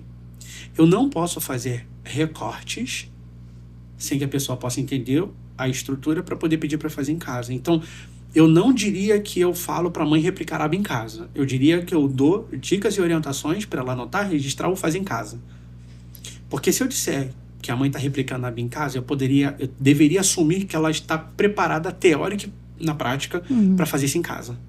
Então, na verdade, eu dou dicas ou peço para fazer registros sobre determinados comportamentos, o que fazer e o que não fazer. Mas eu não falo assim, olha, utilize a modelagem e faça a eleição de preferências do dia tal até o dia tal. Eu não posso exigir isso do cuidador ou da cuidadora. É muito técnico. Eu não posso fazer isso. Eu tenho muita responsabilidade. Agora, eu posso fazer o seguinte. Mãe, faz uma gentileza para mim, já que você volta daqui a 2 dias, separa 5 alimentos que são do interesse dele e 5 que ele tem aversões para eu poder entender e fazer as minhas atividades aqui. É o tipo de coisa que a mãe ainda assim vai ter que fazer em casa. É tipo um dever de casa. Uma atividade. Legal. E isso é comum para você? Comum pedir, sim. Comum passar isso, falar com as pedir, famílias? Sim. É incomum receber. É incomum você... incomum receber. Gente... Pedido é comum fazer. Ajuda. Tipo, faça isso em casa para dar continuidade, por favor. E aí tem uma que diz, não consegui. Não deu tempo. Não deu tempo. Nossa, mas faz em 7 dias. Não deu tempo. Final de semana e tal. Então, prazo, né? Mesmo você dando prazo. Mesmo dando prazo, mesmo dizendo que pode mandar pelo WhatsApp, a hora que precisar, a hora que estiver disponível. Ainda assim, infelizmente, acontece no mundo. Existe o público, né, que faz e o público que não faz, né? É o público que consegue e que tem que abrir mão de algumas coisas para fazer. Isso acaba que sendo uma intervenção, né? Existe diferença entre intervenção baseada em evidência e essas intervenções que a gente vê da moda? Modinha? Eu vou tentar ser o mais legal possível para responder. Vamos lá. Eu vou tentar ser legal para responder. Para que você seja um aplicador você precisa ter um curso de no mínimo 40 horas. Sim. Para que você seja um supervisor, isso precisa chegar a 300 horas. Essas 300 horas ainda precisa de X horas práticas. A coordenação 380 e assim vai por diante. À medida que cresce, né? Cresce a responsabilidade. Então, a gente precisa passar muito tempo lendo, estudando, para poder entender como funciona. Você tenta aplicar na prática e vai dar errado. Porque às vezes você esqueceu de um detalhe. Assim, um bem pequenininho. E às vezes dá tudo errado. Entendi. E aí, as pessoas que publicam sobre isso em rede social, ou algumas pessoas que dizem que aba robotiza, por exemplo, que é a frase que eu ouvi lá em 2015, que me falaram, Ilan, não faz porque você vai aprender a robotizar pessoas. Sério? Sim. E até hoje eu ouço. Principalmente em outras abordagens da área da psicologia. Essa fala sobre a gente robotizar, ela vem de uma necessidade onde a gente trabalha com dados. Eu preciso que a criança aprenda a encher o copo d'água.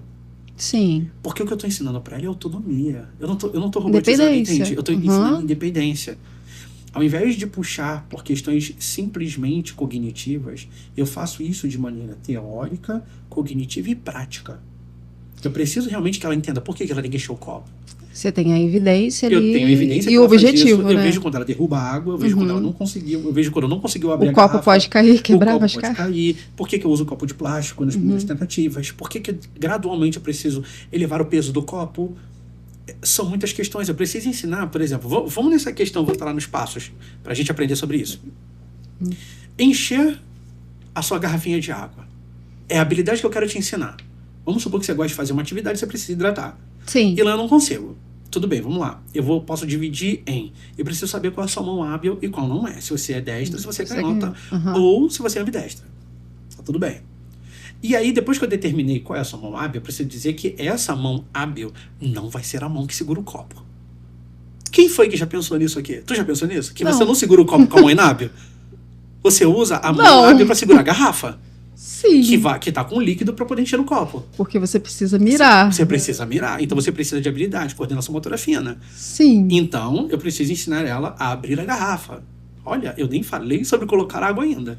Como é essa garrafa? A gente precisa ser rosqueada ou ela tem uma tampa que precisa fazer força para abrir? Como um lacre. Se for isso, ela tem coordenação motora suficiente para fazer isso? Ou será que eu preciso, antes de chegar nesse nível, trabalhar a coordenação motora fina? Que é a força no tônus aqui para fazer assim, né? Coordenação motora fina que a gente chama. Ela tem essa habilidade desenvolvida? Porque se ela tiver, ótimo, parabéns para todo mundo. Mas se ela não tiver, eu tenho que parar tudo que eu tô fazendo.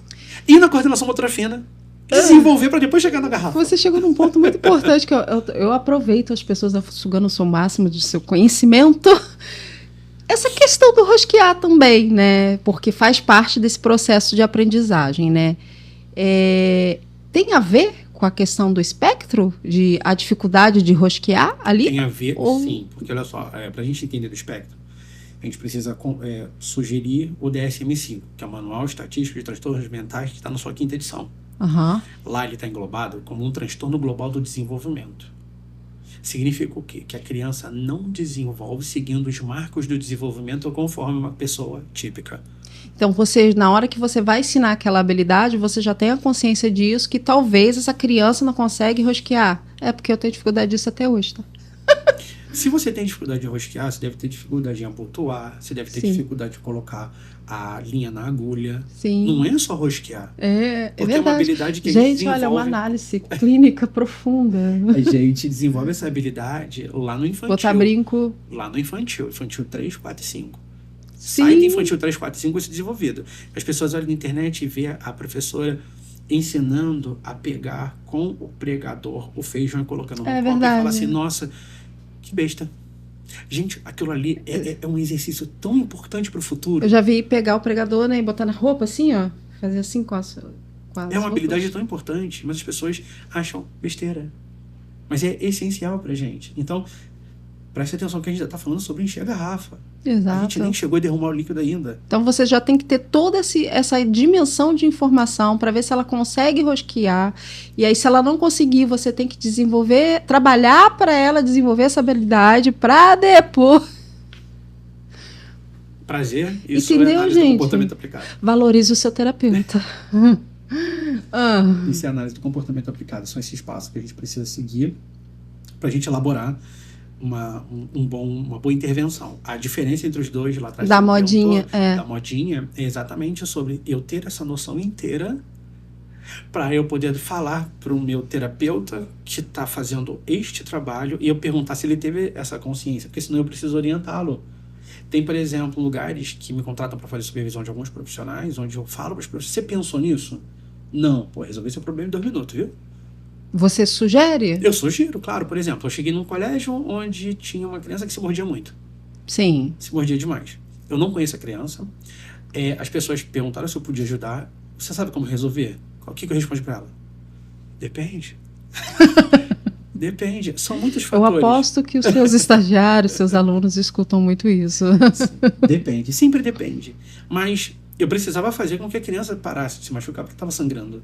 Então eu peguei só um repelente de mosquito, tirei a tampa e passei em bastante excesso nos 2 braços. A próxima vez que a criança mordeu, a língua ficou para fora. Ela mordeu. Sentiu o gosto ruim. E foi para casa sem se morder. E não fez mais? Não fez mais ali naquele momento. Por que ela continuou fazendo em casa? Porque algum cuidador ou cuidadora limpou. E aí ele voltou a morder. Não, porque eu fico correlacionando as coisas, né, claro. Porque você já viu que tem até um esmalte de unha que ele tem um gosto amargo para quem rói unhas. Sim. Seria basicamente essa linha de raciocínio. Essa intervenção. Porque perceba que É claro que antes de passar isso, eu fui perguntado, por exemplo, se a criança tem algum tipo de alergia. Ah, não, vocês usam isso aqui nessa criança? A gente usa sim. Ótimo. Porque, deixa eu tentar ajudar vocês rapidinho, puf, e foi embora. Funcionou por 40 minutos, até o horário dela ir embora. Agora, Mas Mas você já provou ali que através da intermediação isso pode ser amenizado, né? amenizado, porque é esse termo que a gente precisa usar. Sim. Porque eu não tinha informação nenhuma sobre a criança, então eu não posso fazer intervenção. Mas é importante para a gente entender que esse depende, apesar de ser levado em brincadeira, muitas vezes, que a gente ri todo mundo quando eu falo depende, tem gente que responde por mim. Ah, não sei o que, não sei o que. Aí eu paro um pouquinho e alguém fala, depende. Então, assim, depende mesmo. A gente precisa entender quem é quem para isso a gente fazer o processo de intervenção. E quando você faz essa supervisão, como que você identifica se essa equipe ela realmente está fazendo um trabalho de qualidade? E aí você usa algum parâmetro ou você fala assim, gente, olha só, então, Eu uso um parâmetro. Eu digo não pra vai todo mundo. rolar desse jeito. Eu uso o parâmetro que é o parâmetro do registro de gráfico. Eu vou lá e falo, me dá os registros de gráfico dos seus 5 pacientes mais difíceis. Ali eu vou entender se os passos estão sendo feitos da maneira correta. Aí se a criança tá assim ou assim, Ou então só assim, sabe, uma linhazinha assim depois do outro. Mas às vezes em alguns lugares não tem registro. não tem. Não. E aí? Aí precisa eu passar do zero. Pra mim eu começo do zero. Começa com os pacientes, você fala? Do zero. E isso é a vilã supervisionando. Eu começo do Eu zero. tenho uma pergunta para te fazer, que isso é uma percepção minha, tá? Totalmente fora aí, mas é uma percepção minha. E isso é uma coisa que me incomoda muito. Até mesmo pelo meu perfil de mãe atípica e pelo meu perfil pessoal da minha pessoa, né? Quando, por exemplo, eu trago uma evidência sobre o meu filho, ele precisa, colocando um exemplo, tá? Ele precisa usar o comunicador porque o fato dele não se comunicar, não conseguir se comunicar, está gerando irritabilidade nele. Aí vem o supervisor, ele fala assim, ele não vai falar isso comigo, né? Ou vai falar isso comigo, sei lá. Não, mas ele precisa de alguns critérios, ele precisa apontar. Vamos dizer assim, porque, né? Ok. Aí eu falo assim, não, mas ele aponta. Quando ele quer alguma coisa, ele aponta. Ele quer um desenho, ele aponta. Ele quer alguma coisa, ele aponta. Mas isso é quando ele realmente quer. E se eu entendo que se ele está querendo se comunicar e eu tenho uma ferramenta aqui que ele entendeu que ele consegue mostrar, ele vai apontar se ele for desenvolver isso. Aí eu entendo isso. E a desregulação, sei que seja, às vezes, uma desregulação muito grande, de choro, de frustração por conta disso. Aí você fala, né? Não, ele aponta. O que eu percebo, assim, numa situação do dia a dia, que essas tratativas, esses apontamentos que a gente faz, não em suma maioria, tá? Isso eu não estou rotulando, tá, gente? Mas que a iniciativa após o meu relato, de fazer, vamos fazer isso então. Demora muito. É uma análise muito profunda. Você não acha, não? Depende. Quer ver? Só. Calma. Você Eu vou chegar lá, calma. Todos os créditos do depende. Calma, vamos lá. Antes de eu falar sobre o comunicador, eu vou fazer uma alusão que você vai entender onde eu quero chegar. Sim. Eu não dirijo, você dirige? Dirijo. Show de bola. Sai viva. Se eu te entregar um carro de Fórmula 1, você vai conseguir extrair o melhor dele como os profissionais. Eu já dirijo com muita força e fé. Mas você vai conseguir desenvolver, extrair o melhor do carro? Não. Beleza. Usar a funcionalidade dele toda, não. Extrair o melhor Onde eu quero chegar com isso? Muitas ferramentas pedagógicas que são compradas por pai e por mães, eles têm funções.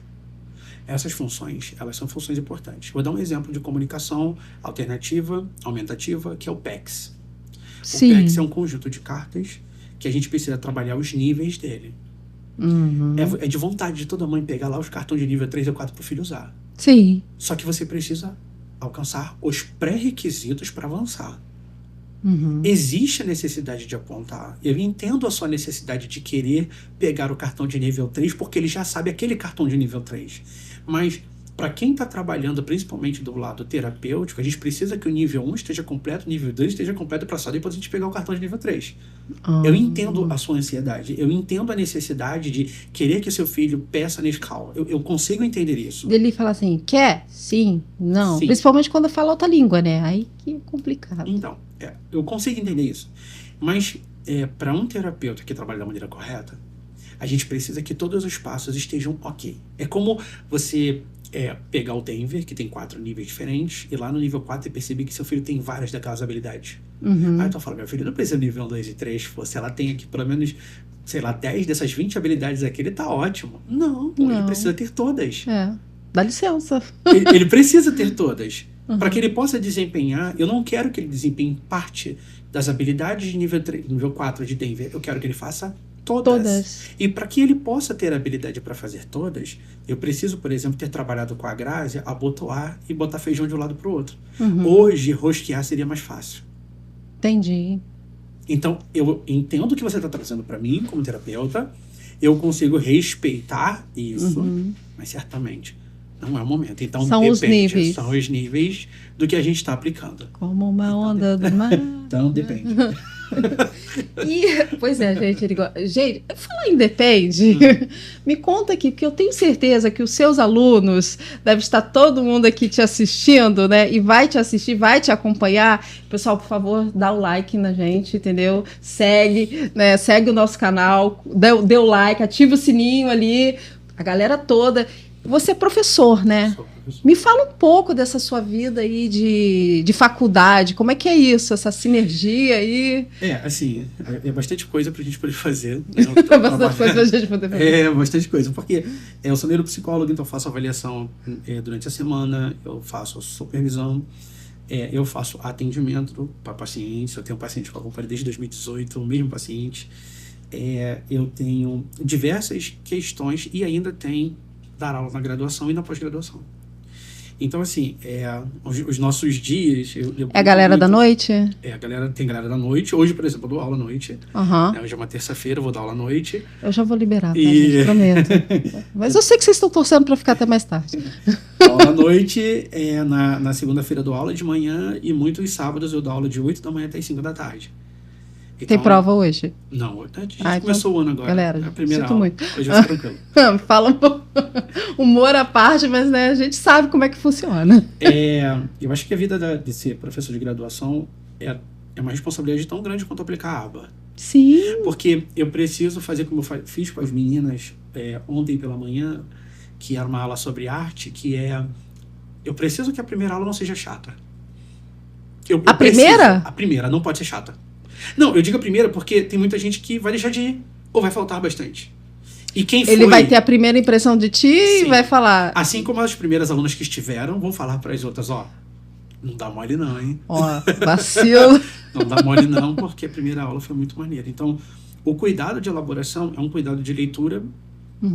Essa leitura é uma leitura acadêmica. Então, é artigo, é livro, é tudo isso para conseguir elaborar 2 aulas às vezes. Uau! 2 aulas, porque eu preciso ter embasamento para poder estar fazendo. Grande parte teórica eu tenho, porque como psicopedagogo e devido à minha vida... É um contexto muito grande, né? Muito grande. Você tem que fazer o preparo da aula, toda uma logística. Roteiro. E a aula é o quê? 1 hora?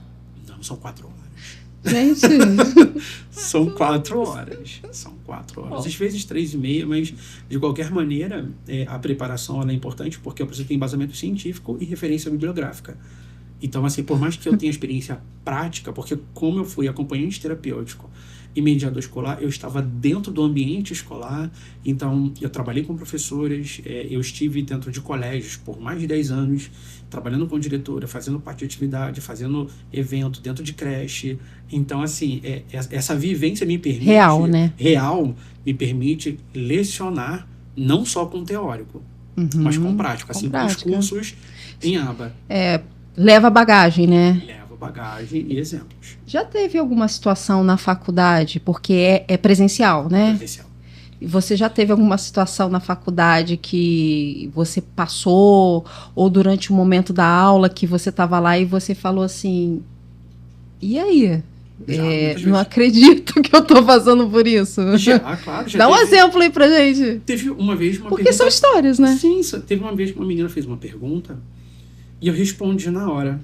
Mas sabe que era um curso que eu fiz na faculdade, era um curso de extensão que eu estava fazendo. A menina me fez uma pergunta e eu respondi na hora. Papá! Foi E aí eu falei, vamos dar pausa pra instantâneo. almoçar. E aí eu tô comendo, tranquilo, minha esposa estava comigo, ela falou, por que você respondeu aquilo? Aí eu falei, eu respondi o quê? Aí ela falou, tu respondeu isso, isso e isso. Eu falei, não falei isso não. Foi Aí ela falou, tu fez sim. Foi Eu falei, osmótico. não fiz. E aí eu fiquei, cara, não é possível que eu respondi desse jeito.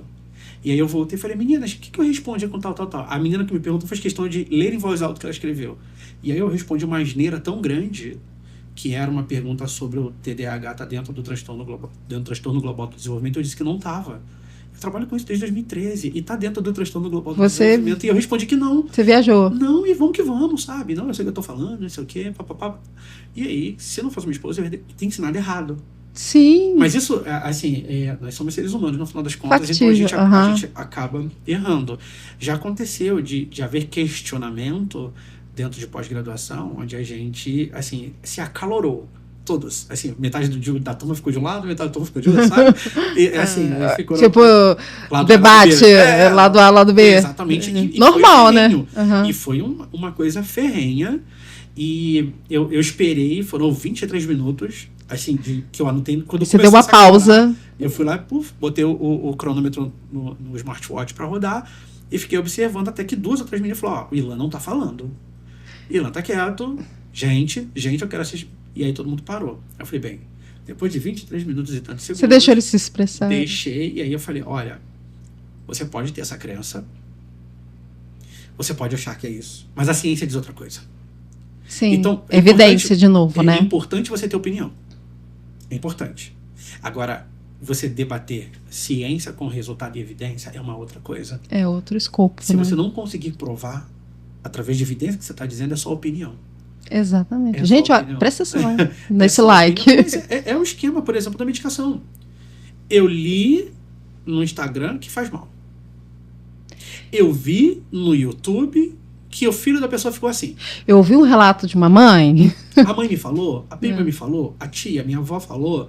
Só que a minha avó, ela não pode ser considerada uma... Como é que eu vou dizer? Para pesquisa científica, ela não é um dado suficiente para que aquilo seja verdade. Talvez, em algum momento na vida de alguém, o saião tenha curado o furúnculo. Em algum momento, ele pode ter estourado. Talvez ele já tenha estourado porque chegou na hora de estourar. Você só colocou uma folha em cima, mas pro pessoal lá do senso comum, lá dos anos 80, 70, até hoje as orientações são, coloca saião aí que com certeza vai curar. Mas se você for na UPA ou em qualquer hospital de emergência, ela vai falar, vá lá e compra o Bezetacil que eu coloco em você 3 dias, valeu? É sobre isso. Você pode achar o que quiser. Agora, combater evidência científica é difícil. Até porque hoje em dia também tem muita pesquisa. Eu até falei para todo mundo, falei, gente, quer disputar? Vai pesquisar. Não, interessante pesquisa. que você é professora, né? Vai lá, gente, pesquisa. Cai dentro. Quer provar? Você Cai tem dentro. alunos autistas ou algum outro... Tem. Como é que é lidar com isso? Porque... Pra mim é como, sei lá, beber água. É normal. Já teve alguma situação, assim, de rigidez? Bastante. Que você teve que ser terapeuta e não professor?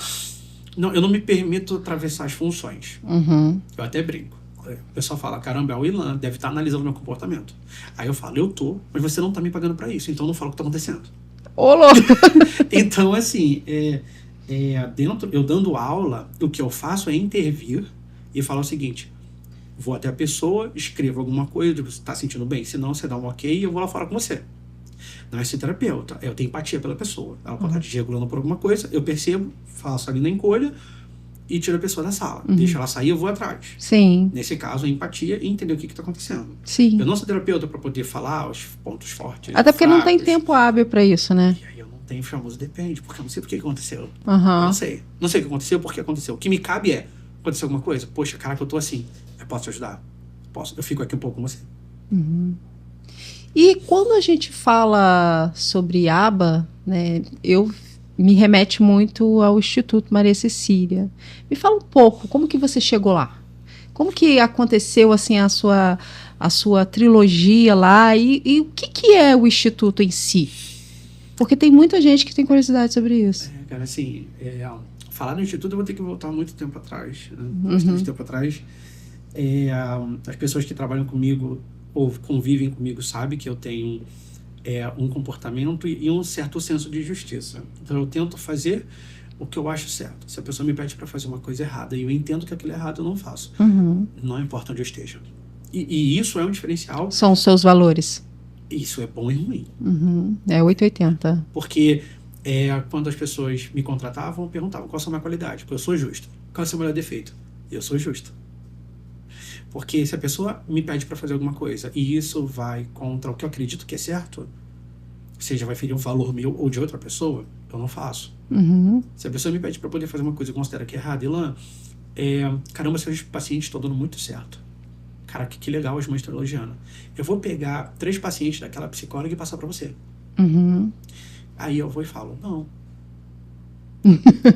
Não? Não. Por quê? Porque grande parte dos lugares onde eu trabalhei como terceirizado. Sim. Então eu era contratado por fora sem nenhum tipo de benefício. Mas não importa onde eu trabalho dando o meu melhor. E aí uma pessoa que está trabalhando há 10 anos, 12 anos em um determinado lugar, recebendo 3, 4, 5 vezes mais do que eu. No final de semana tá bebendo, tomando banho, enquanto no sábado eu tô fazendo pós-graduação, estudando sábado à noite para poder fazer a prova domingo. E assim, eu tenho que pegar o paciente e resolver o problema, sendo que isso não vai alterar de maneira nenhuma a remuneração. Sim. Eu não acho justo. Então eu não faço. Sim. Poxa, mas eu tô mandando. Você é obrigado a fazer. Olha, eu sou obrigado a fazer poucas coisas na minha vida. Comer, beber, ir no banheiro e dormir. O resto é opcional. Para sobreviver eu preciso dessas 4 coisas.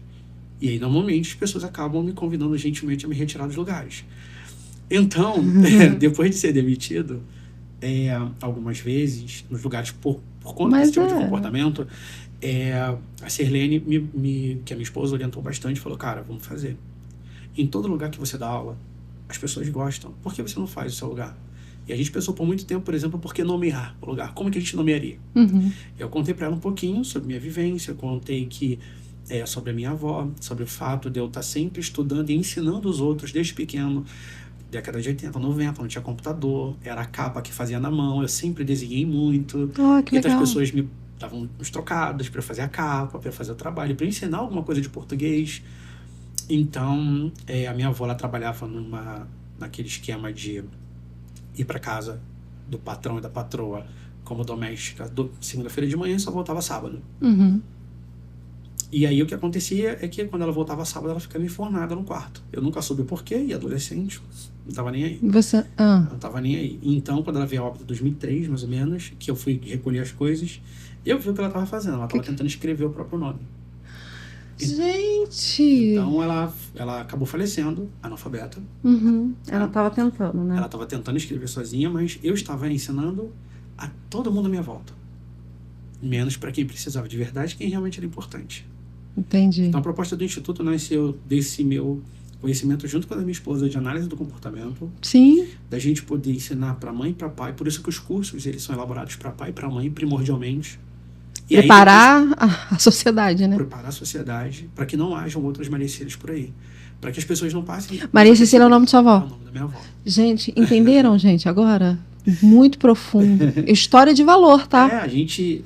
e aí, a ideia, por exemplo, dessas aulas serem presenciais é realmente essa conexão com o passado. Porque eu estava presente, mas não estava presente em casa. Sim. Então, assim, hoje eu faço questão de ensinar de maneira presencial. Online tem um monte de lugar gravado com 10, 15 minutos, lugar que dá 200 horas de certificado, mas a gente já faz a galera ler. Nós temos as atividades que são gravadas. Na verdade, é muito mais do que um ensino didático, prático. É uma missão, né? Dos seus valores e da sua história. Explicar pra galera que faz certo, gente. Cada um sabe de calo aperta. Eu entendo isso, mas faz de tudo para fazer certo. Porque esse tipo de trabalho que nós realizamos, ele tem um crescimento orgânico. Sim, sim. O crescimento ele precisa ser orgânico. A mãe precisa falar bem de você, para que uma outra mãe saiba de você. E você oferece os cursos lá? Me dá um exemplo de um curso que você oferece lá no Instituto. Aplicador ABA e acompanhante terapêutico, por exemplo. E aí, quem pode fazer esse curso? Todos os nossos cursos não necessitam de nenhum tipo de graduação, nenhum deles. Uhum. Todos eles são cursos livres que preparam você para trabalho em clínica, ou escola no caso do mediador escolar, ou mesmo o do profissional de AEE, que é atendimento educacional especializado. E como que o pessoal acha vocês? Nós temos hoje o Instagram, tá, gente, que é IMC_Neurociências, que é o Instagram que é mais movimentado. Tem o Ilan M. Silva, que é o meu, né, onde eu tô como professor, tô como palestrante e afins. Já segue lá, hein, pessoal? Segue lá. E aí, uma das coisas importantes sobre a gente é que nós temos ciclos de módulos, então a gente nunca para de fazer curso. Então, a nossa sede é em Maricá, fica em Noam, na Galeria dos Correios, para quem quiser visitar a gente. E nós temos uma parceria com uma ONG, que é do São Valentim, se eu não me engano, aqui em Caraí. Fica na Marise Barros 222, caso vocês queiram. Como tudo é presencial, se eu chegar lá, vai ter gente no horário comercial. Na verdade, os cursos, a gente tem uma estratégia, que é a estratégia do sábado. Me conta a estratégia do sábado. O que é a estratégia do sábado? A gente entende que pai e mãe trabalham. Olha só, gente. Até os profissionais trabalham em clínica. Então, nós damos cursos nos sábados. É o dia inteiro? De 9 a meio-dia, que é o curso, e tem de segundo horário, que vai de 14 a 17. Então, tecnicamente, nós temos cerca de 4 a 6 ou 7 cursos rodando ao mesmo tempo.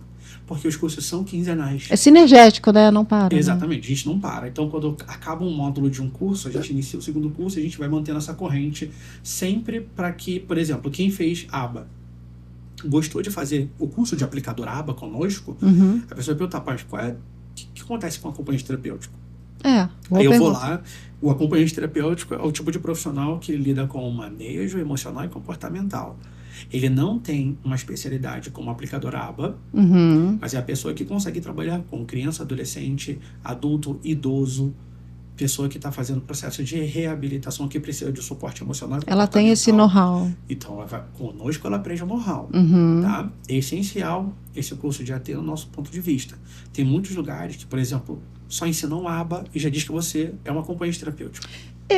Eu ia falar isso. E aí eu tenho esse embate e eu não consigo acreditar nisso. Não dá, né? Não dá. Porque, por exemplo, eu trabalhei com várias camadas antes de me formar em psicologia.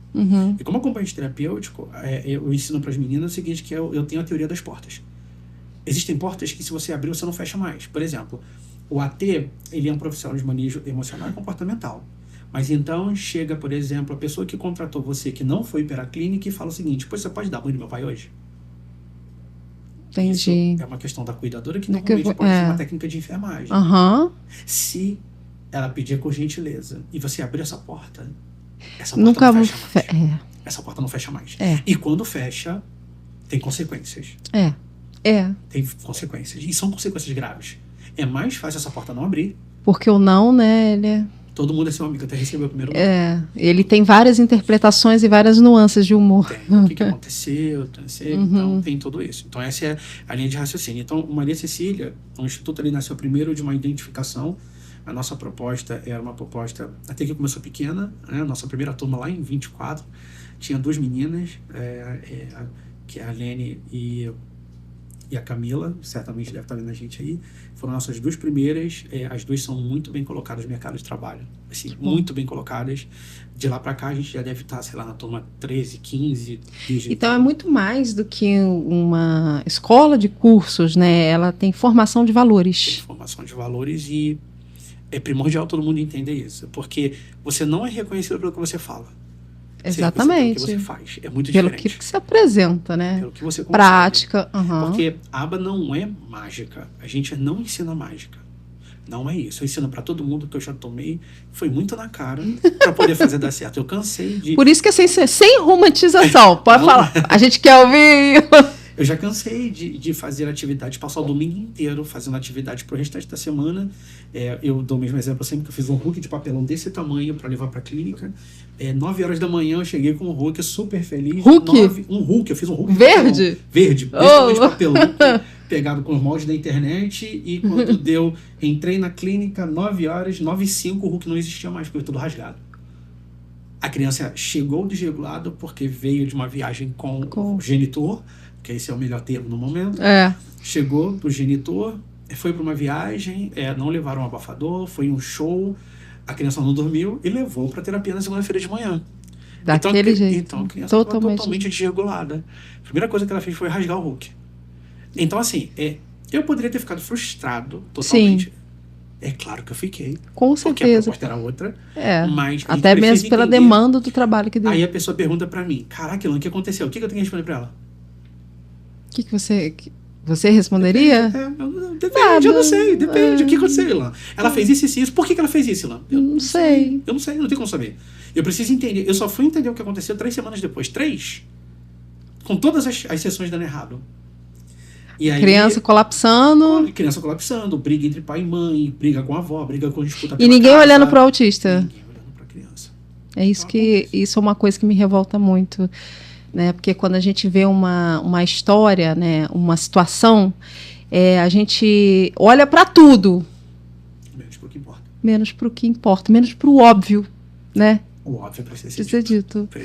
E eu tô apaixonada, eu quero mandar um beijo pra galera do Instituto Maria Cecília, pra galera da faculdade. Gente, sigam Francamente. O pessoal que está assistindo aí, conhecendo um pouco mais da expertise do Ilan, sigam eles nas redes sociais, o Instituto Maria Cecília. É um trabalho fenomenal. Gente, isso aqui, pra mim, é o podcast que vale ouro. Porque se uma mãe atípica que pegou o laudo hoje e escutar esse podcast do início ao fim, ela vai, ela não vai ela vai surfar para ajudar o filho dela. Se capacita, mãe. E eu queria muito te agradecer. Você que tá aí no sofá, levanta a bunda do sofá e dá um like. Segue o Ilan lá, segue o Instituto Maria Cecília, Francamente. E se você gosta de saúde mental, é só acompanhar. Ilan, muito obrigada. E convite. Conta com a gente. Obrigado.